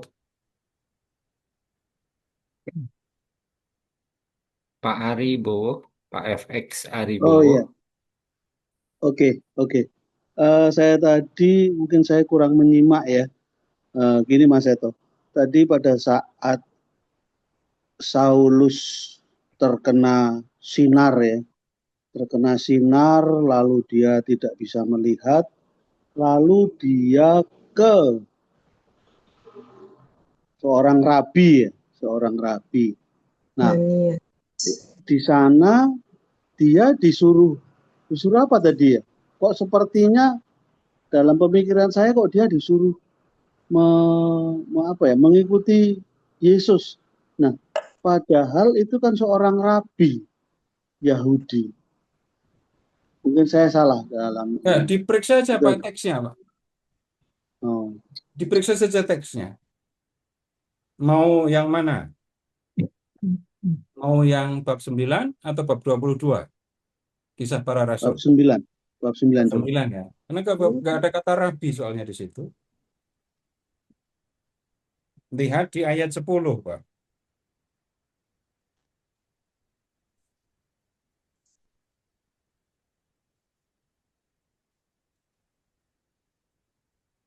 Kalau membaca ayat 8, sudah ketemu bab 9, Pak. Iya.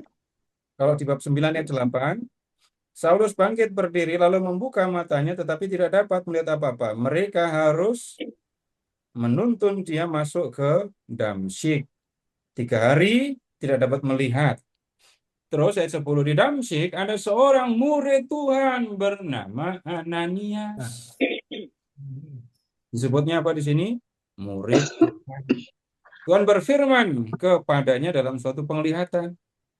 Ananias, jawabnya, ini aku Tuhan. Firman-Nya, bangkitlah, pergilah ke jalan yang bernama jalan lurus. Carilah di rumah Yudas seorang dari Tarsus yang bernama Saulus. Kemudian ia sedang berdoa dan dalam suatu penglihatan ia melihat bahwa seorang yang bernama Ananias masuk ke dalam dan menumpangkan tangannya ke atasnya supaya ia dapat melihat lagi. Jawab Ananias, Tuhan, dari banyak orang telah kudengar tentang orang itu, betapa banyaknya kejahatan yang dilakukannya terhadap orang-orang kudusmu di Yerusalem. Lagi pula di sini ia memperoleh kuasa dari imam-imam kepala untuk menangkap semua orang yang berseru kepadanya. Namun firman Tuhan kepadanya, pergilah, sebab orang ini alat pilihanku untuk memberitakan namaku kepada bangsa-bangsa lain, serta raja-raja dan orang-orang Israel.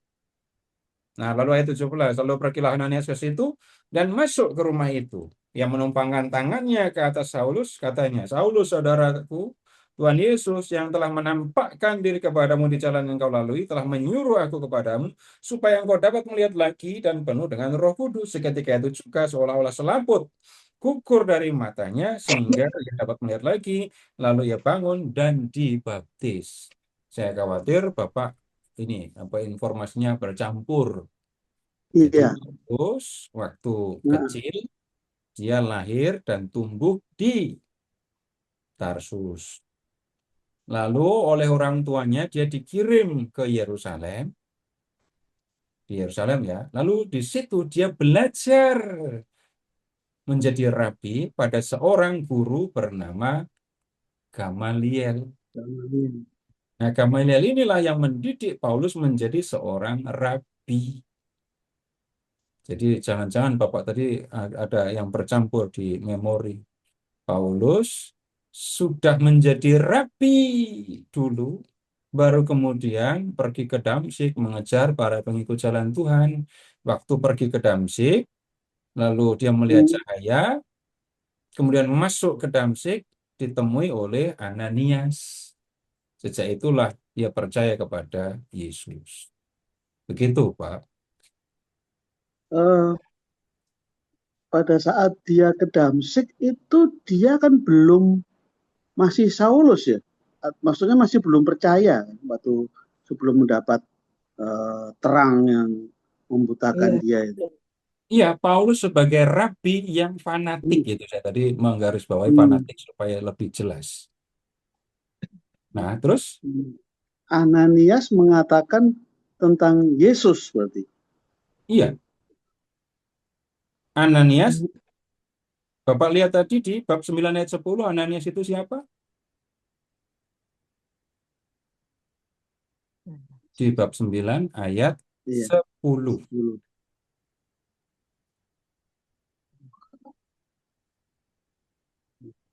Murid Tuhan. Murid Tuhan. Ananias itu murid Tuhan. Jadi orang yang sudah percaya kepada Yesus. Ya, begitu, Pak. Nah, iya. Jadi Paulus itu diantar ke Ananias, padahal bukan diantar ke Ananias. Tunggu. Bapak lihat teksnya dulu, Pak. Maaf, Pak. Bapak lihat teksnya. Bapak lihat bab 9, Bapak kan minta ayat bab 9. Iya. Coba lihat bab 9 ayat 8 dan 9. Apa yang tertulis di situ? Apa yang tertulis?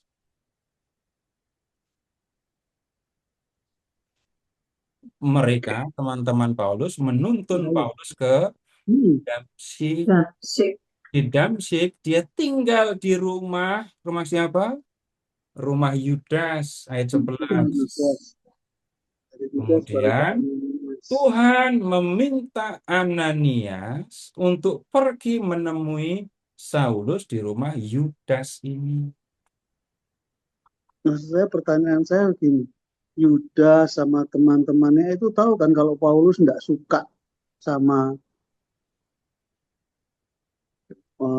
yang percaya dengan Yesus.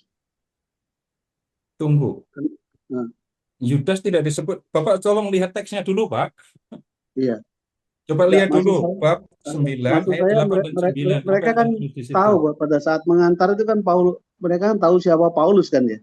Iya, tahu. Oh, itu teman-temannya. Loh lah ya. Ya, terus Tapi diantarnya ke Yudas. Dari Yudas enggak. memberi. Tunggu dulu. Diantar ke Damsyik. Damsyik, Menginap di rumah Yudas. Terus Yudas ingin Ananias menemui Paulus. Enggak, yang itu agak nyampur itu. Coba Bapak lihat ke ayat 11, Pak. Lihat di bab 9 ayat 11. Jadi maksud saya intinya mereka ini kan tahu kalau Paulus ini orang yang sangat sangat tidak suka. Tapi iya, Ananias kan Ananias kan adalah malah orang yang jelas-jelas dia sudah pengikut Tuhan Yesus gitu loh. Iya. Jadi memang sengaja dipertemukan begitu ya. Jadi. Nah, itu kan Tuhan yang bicara. Lihat ayat 10, Pak. Bapak lihat ayat 10, Pak. Iya. Firman Tuhan berfirman, Ananias, ya, bangkitlah, cari Saulus. Ananias, ayat 13, keberatan. Dari banyak orang telah kudengar tentang orang itu, betapa banyaknya kejahatan yang dilakukannya terhadap orang kudusmu. Jelas kan? Iya. Tapi Ananias justru diperintahkan oleh Tuhan untuk menemui Saulus. Memang begitu. Jadi, Jadi Ananias yang diperintahkan oleh Tuhan untuk menemui Saulus ya, masih Saulus. Iya. Oke. Baik. Ada yang lain? Clear, Pak. Clear. Ya.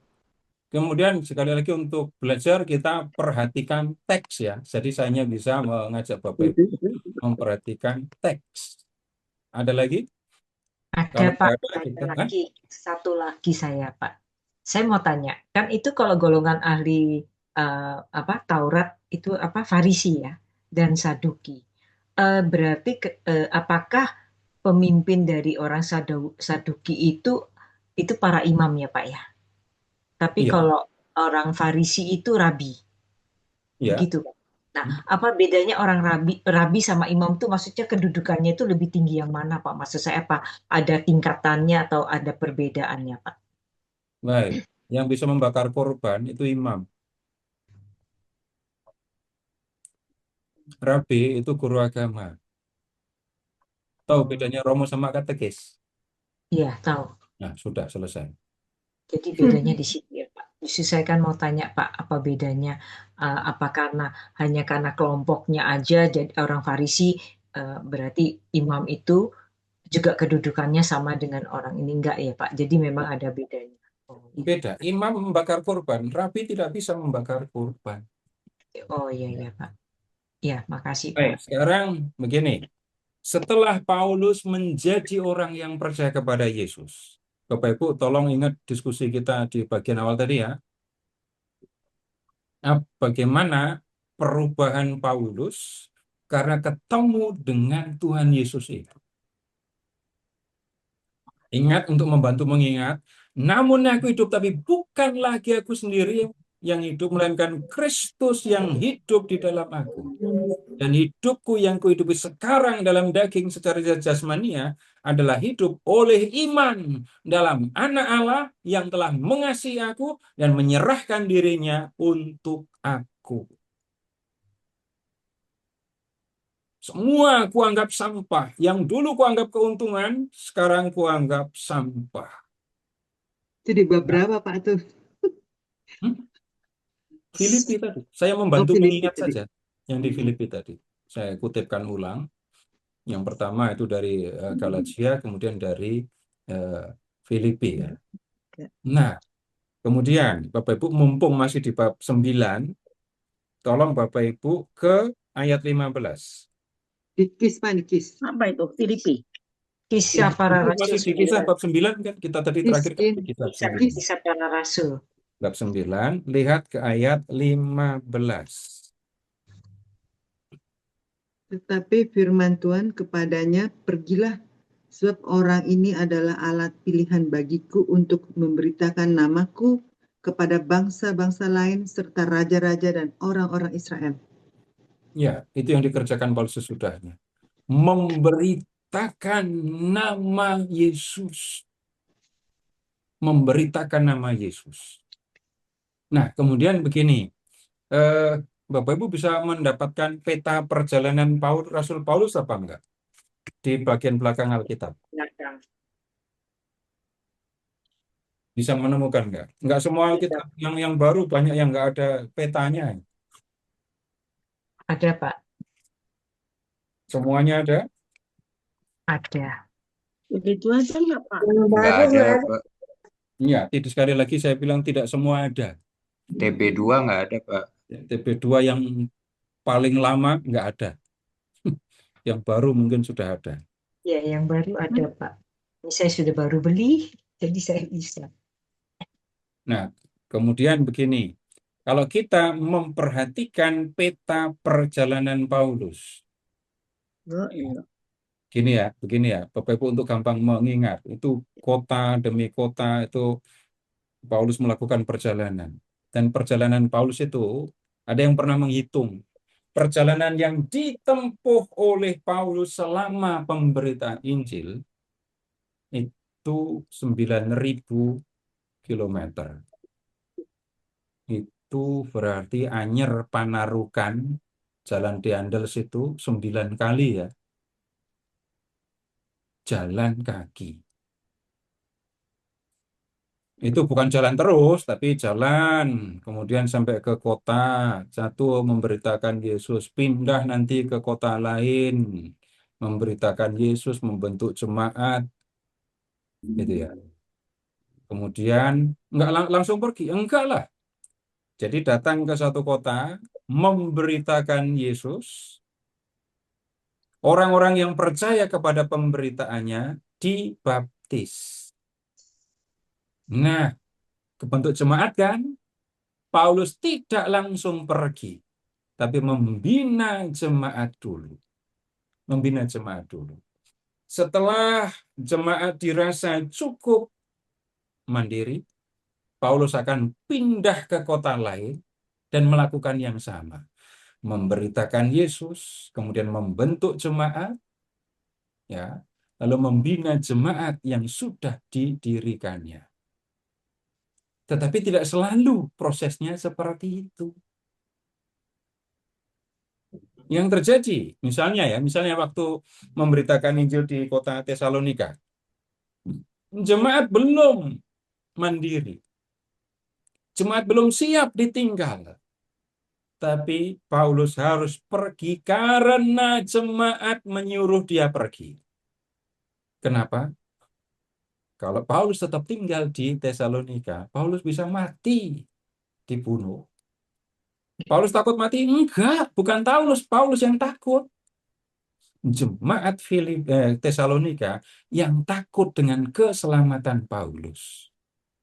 Jadi Paulus kemudian pergi meninggalkan Tesalonika, lalu lari ke Berea. Di Berea dikejar juga oleh orang-orang Yahudi dari Tesalonika. Di Berea juga dikejar. Dari Berea pindah lagi kemudian Paulus ke Korintus. Nah, ada kasus yang seperti itu. Paulus pergi memberitakan Yesus, sebenarnya nunggu jemaat siap. Di Tesalonika, Paulus sebenarnya juga sempat sih membina jemaat, tapi belum cukup. Paulus meninggalkan jemaat Tesalonika sebelum jemaat siap. Tapi itu harus dilakukan karena jemaat yang menghendaki Paulus pergi. Nah, kemudian begini juga. Ketika Paulus memberitakan Yesus itu, ada yang perlu mendapatkan perhatian berkaitan dengan prioritas ya. Tolong Bapak Ibu sekarang kita ke Kisah Para Rasul bab 13. Atau kalau mau melihat perjalanan Paulus, ya bab 13 ya. Nanti kita bisa lihat.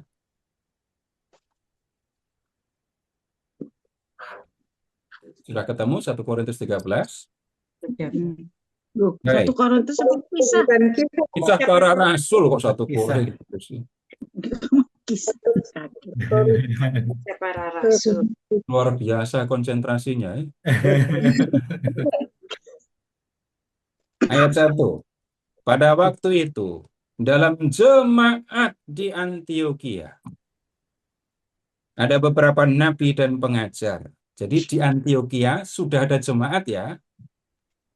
Yang mendirikan siapa? Enggak pernah disebut. Nah, kemudian siapa saja nabi dan pengajar itu? Barnabas, Simeon yang disebut Niger. Wah, ini hitam ini orangnya. Niger. Niger kan hitam. Kemudian Lukius, orang Cinere itu ya.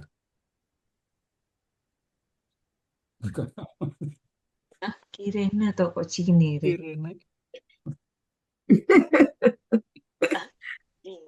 Lukius orang Kirene, Menahem yang diasuh bersama Raja Wilayah, yaitu Herodes, serta Saulus.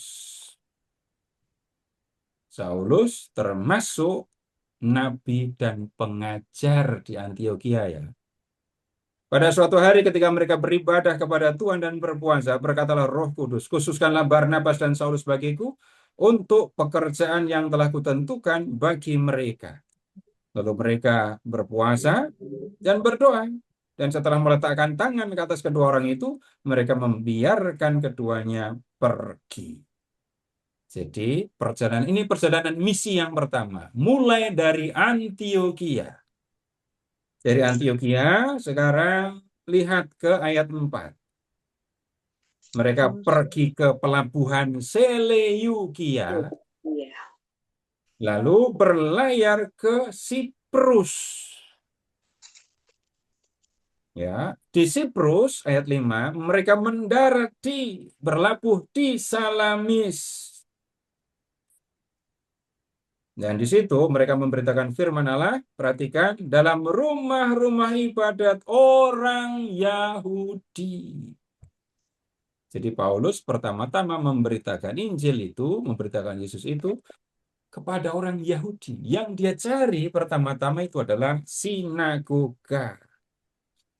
Nah, kemudian Ulang, Pak. apanya yang diulang? Dari Antiokhia terus gitu. Lihat ke ayat 4. Ibu tinggal stabilo. Dari Antiokhia mereka pergi ke pelabuhan Seleukia. Dari pelabuhan Seleukia mereka berlayar naik kapal. Tujuannya Pulau Siprus. Di Pulau Siprus itu ada kota pelabuhan namanya Salamis. Jadi Paulus mendaratnya di Salamis ayat 5. Ya. Kemudian Paulus memberitakan Yesus di sinagoga. Walah, loncat gitu sih, makanya nggak tahu. Kok loncat? Saya nggak loncat. Kok Iya, enggak, tapi loncat ayatnya tuh lo loncat, Bang. Enggak. enggak. Ayat 4. Dari Ya. ayat kelima. Mulainya dari Antiokhia. Jarang Dari kota dibaca jadi begitu, Pak. Antioquia, kota pelabuhan terdekat itu Seleukia. Nggak Iya, bisa loncat ke Siprus, harus naik kapal. dulu nggak ada pesawat, Bu. Nah, kemudian sampai di Siprus kan, pelabuhannya apa di Siprus? Salamis. Oh iya iya iya. Nah, di Salamis dia nyari sinagoga, mulai memberitakan Yesus di sinagoga. Terus memberitakan Injil ayat 6. Mereka menjelajahi seluruh pulau itu. Pulau apa? Siprus. Pos. Sampai Ke ke Pafos. Pafos. Ya. Kemudian sekarang ayat 13. 13. Ke Antioquia di Pisidia. Antioquia, Pisidia. Dari Pafos mereka berlayar. Lalu tiba di kota Perga yang terletak di Pamfilia.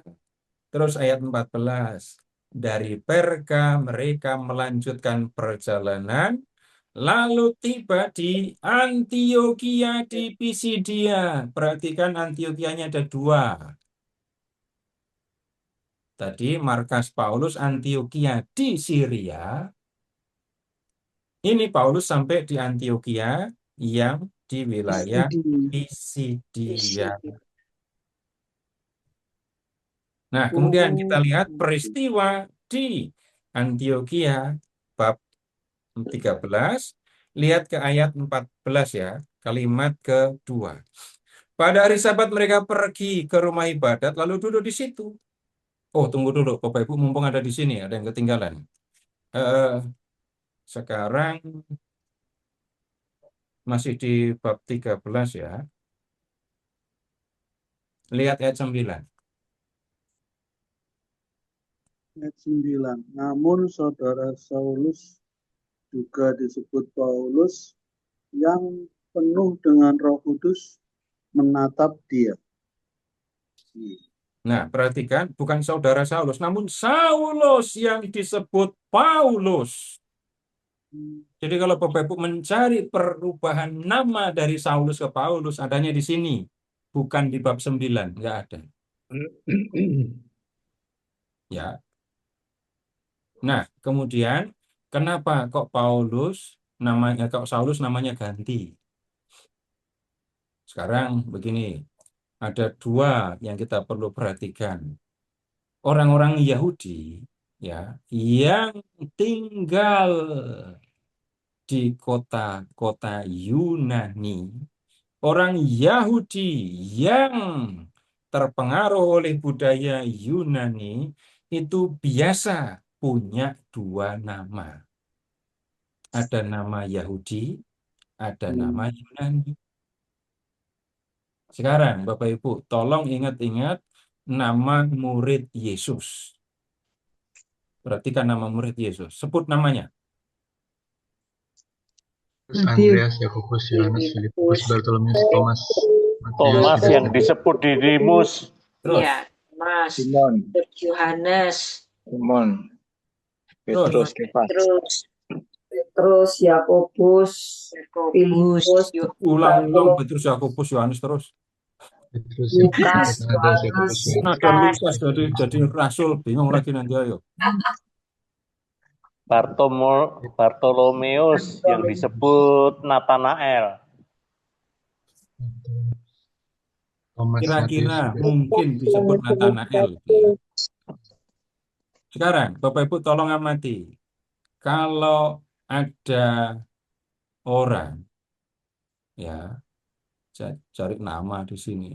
Ya udah, nggak usah repot-repot. Kalau ketemu orang namanya Seto, Bapak Ibu langsung bisa juga kan. Ini orang mana gitu kan ya. ada O-nya Jawa. Orang Surabaya.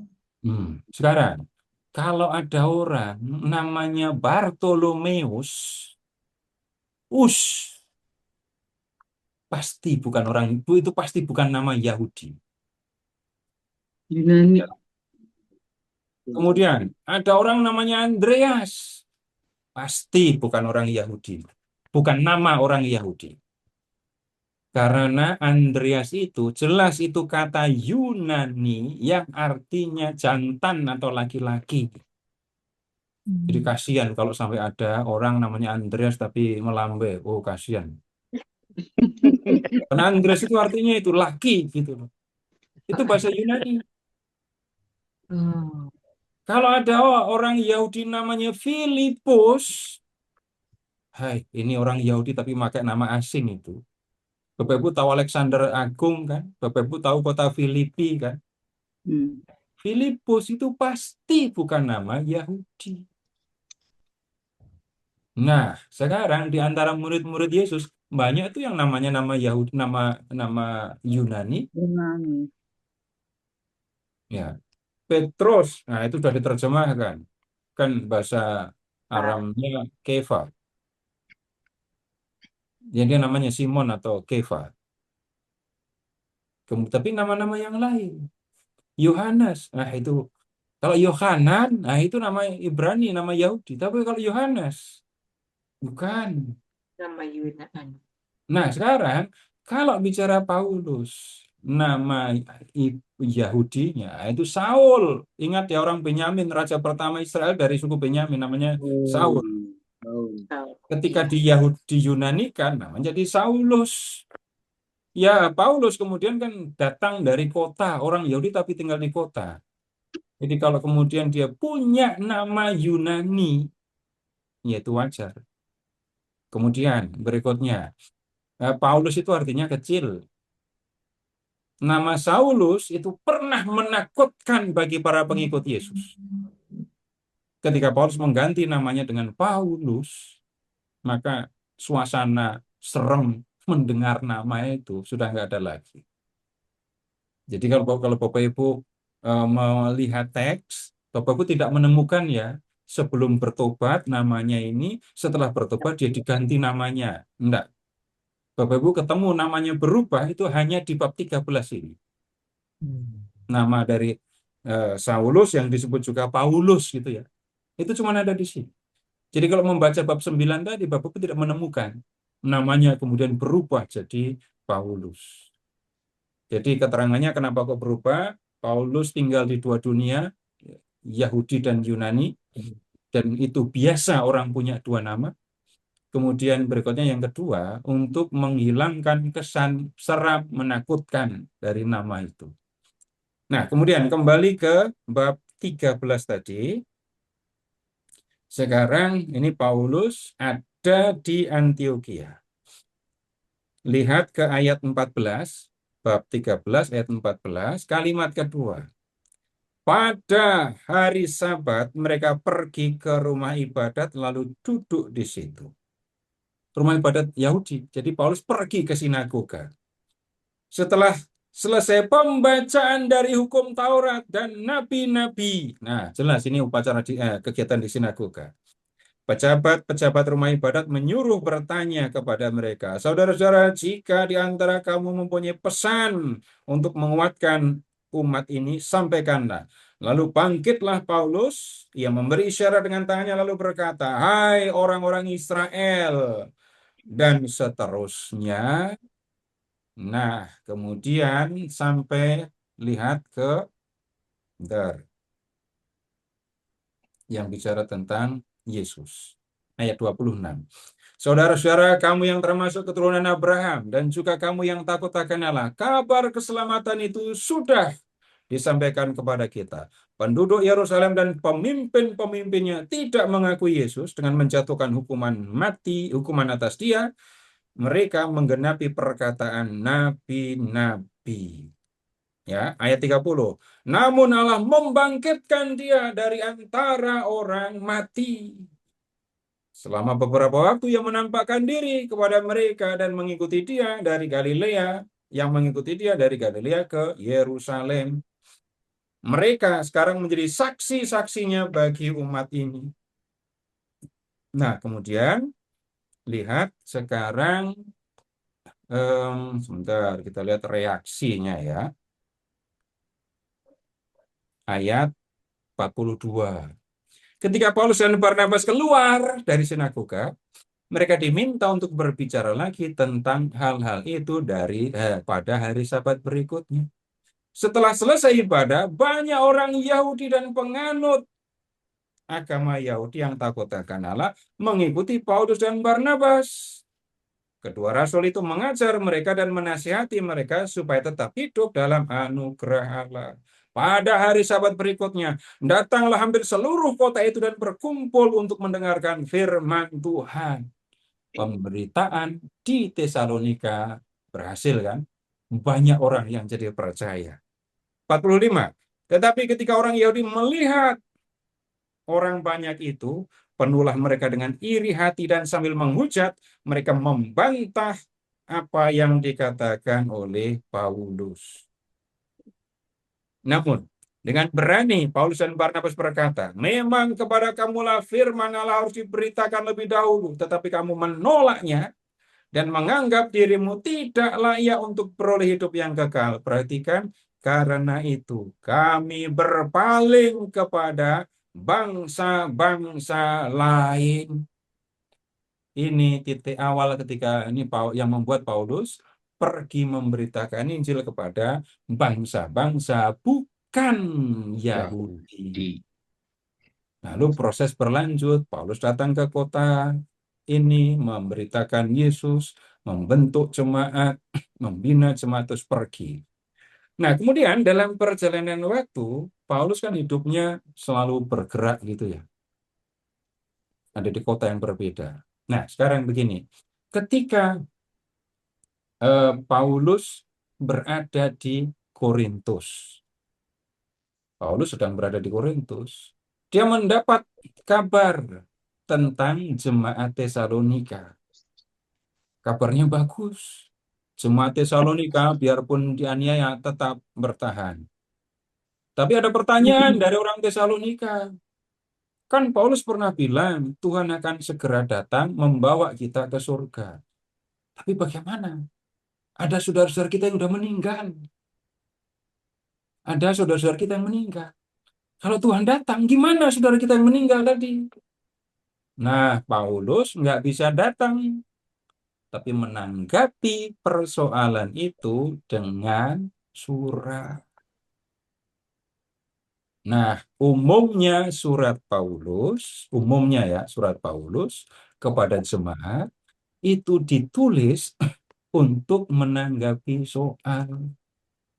Kalau Bapak Ibu membaca surat surat 1 Korintus, mudah itu surat yang paling banyak menanggapi masalah ya 1 Korintus itu. Kenapa? Contoh masalah ya. Ini orang Korintus. Orang Korintus itu kalau mau misa, makan dulu. Jadi mereka datang ke tempat pertemuan, yang punya makanan bawa makanan, makan di tempat pertemuan, makan minum sampai mabuk. Anggota jemaat lain yang tidak punya makanan datang ke tempat pertemuan, datang ke tempat yang sama, tapi nggak bawa makanan dan tidak diajak makan. Apa yang kemudian terjadi? Yang satu kelompok makan sampai kenyang, sampai mabuk. Kelompok yang berikutnya datang dan hanya melihat orang kekenyangan dan orang mabuk.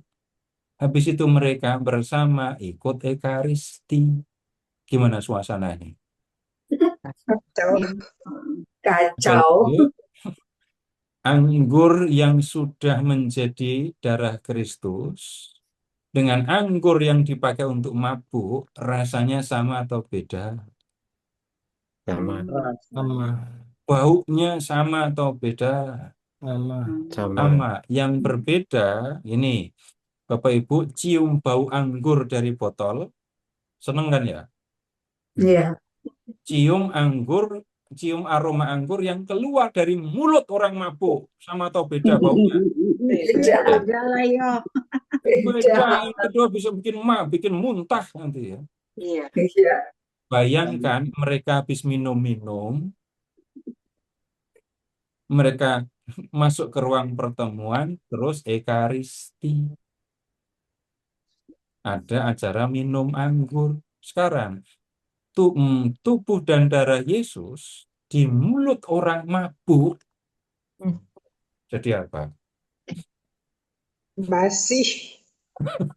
Nah, kemudian Paulus tidak berada di tempat, tidak ada di Korintus, Paulus ada di kota lain. Paulus menanggapi soal-soal yang terjadi dialami oleh jemaat Korintus. Ada orang-orang dari Korintus datang kepada Paulus dan bercerita, di Korintus ada masalah ini, masalah ini.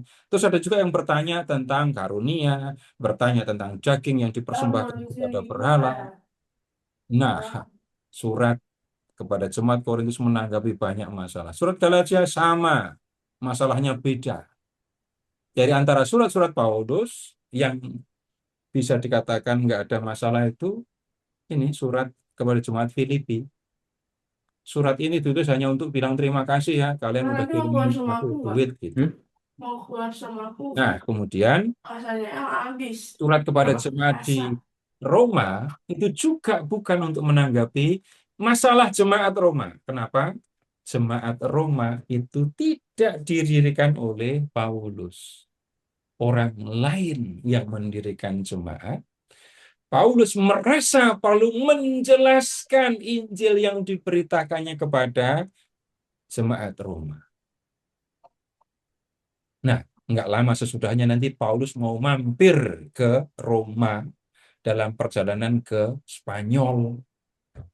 Memang disebut Spanyol loh ya, di surat Roma memang disebut Spanyol. Tujuannya yang memberitakan Injil di Spanyol. Ya, nah, Bapak Ibu, itu kenapa Paulus kok menulis surat. Nah, untuk pertemuan berikut, Bapak Ibu, tolong mempersiapkan dan membaca surat 1 Tesalonika ya. Baca dari awal sampai akhir sekali baca. Enggak panjang kok. Baca dari awal sampai akhir sekali baca. Bukan per perikop. Judul-judul perikop lewatkan semua. Bapak Ibu akan bisa mengalami bagaimana dulu surat itu dibacakan. Karena di awal ketika Paulus menulis surat, yang nggak ada judul perikop, nggak ada bab dan ayat. Maka untuk bisa merasakan surat ini, Bapak Ibu, baca surat tanpa judul-judulnya ya, dari awal sampai akhir. Kita ketemu di pertemuan yang berikut. Terima kasih. Selamat malam. Silakan Pak. Terima kasih Pak Seto, Pak Baik, terima kasih Pak Seto. Terima kasih. dan semuanya. Ya, kita tutup pertemuan kita malam hari ini dengan doa. Kita hening sejenak untuk berdoa kepada Tuhan. Pak Seto.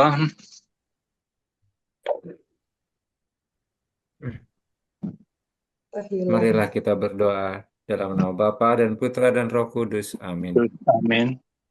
Ya Allah Bapa kami telah mendengarkan firman-Mu. Kami bersyukur atas Roh Kudus yang telah membimbing kami untuk memahami firman-Mu. Bantulah kami agar firman yang Kau taburkan dalam diri kami tumbuh dan menghasilkan buah yang melimpah. Kobarkanlah dalam diri kami kasih kepadamu dan kasih kepada sesama, supaya kami semakin mengasihi Engkau dan semakin mengasihi sesama kami. Demi Kristus Tuhan dan pengantara kami. Amin. Amin. Ya Allah, Bapa dan Putra dan Roh Kudus. Amin. Terima kasih Pak Seto. Terima kasih Pak Seto. Terima kasih Pak Seto.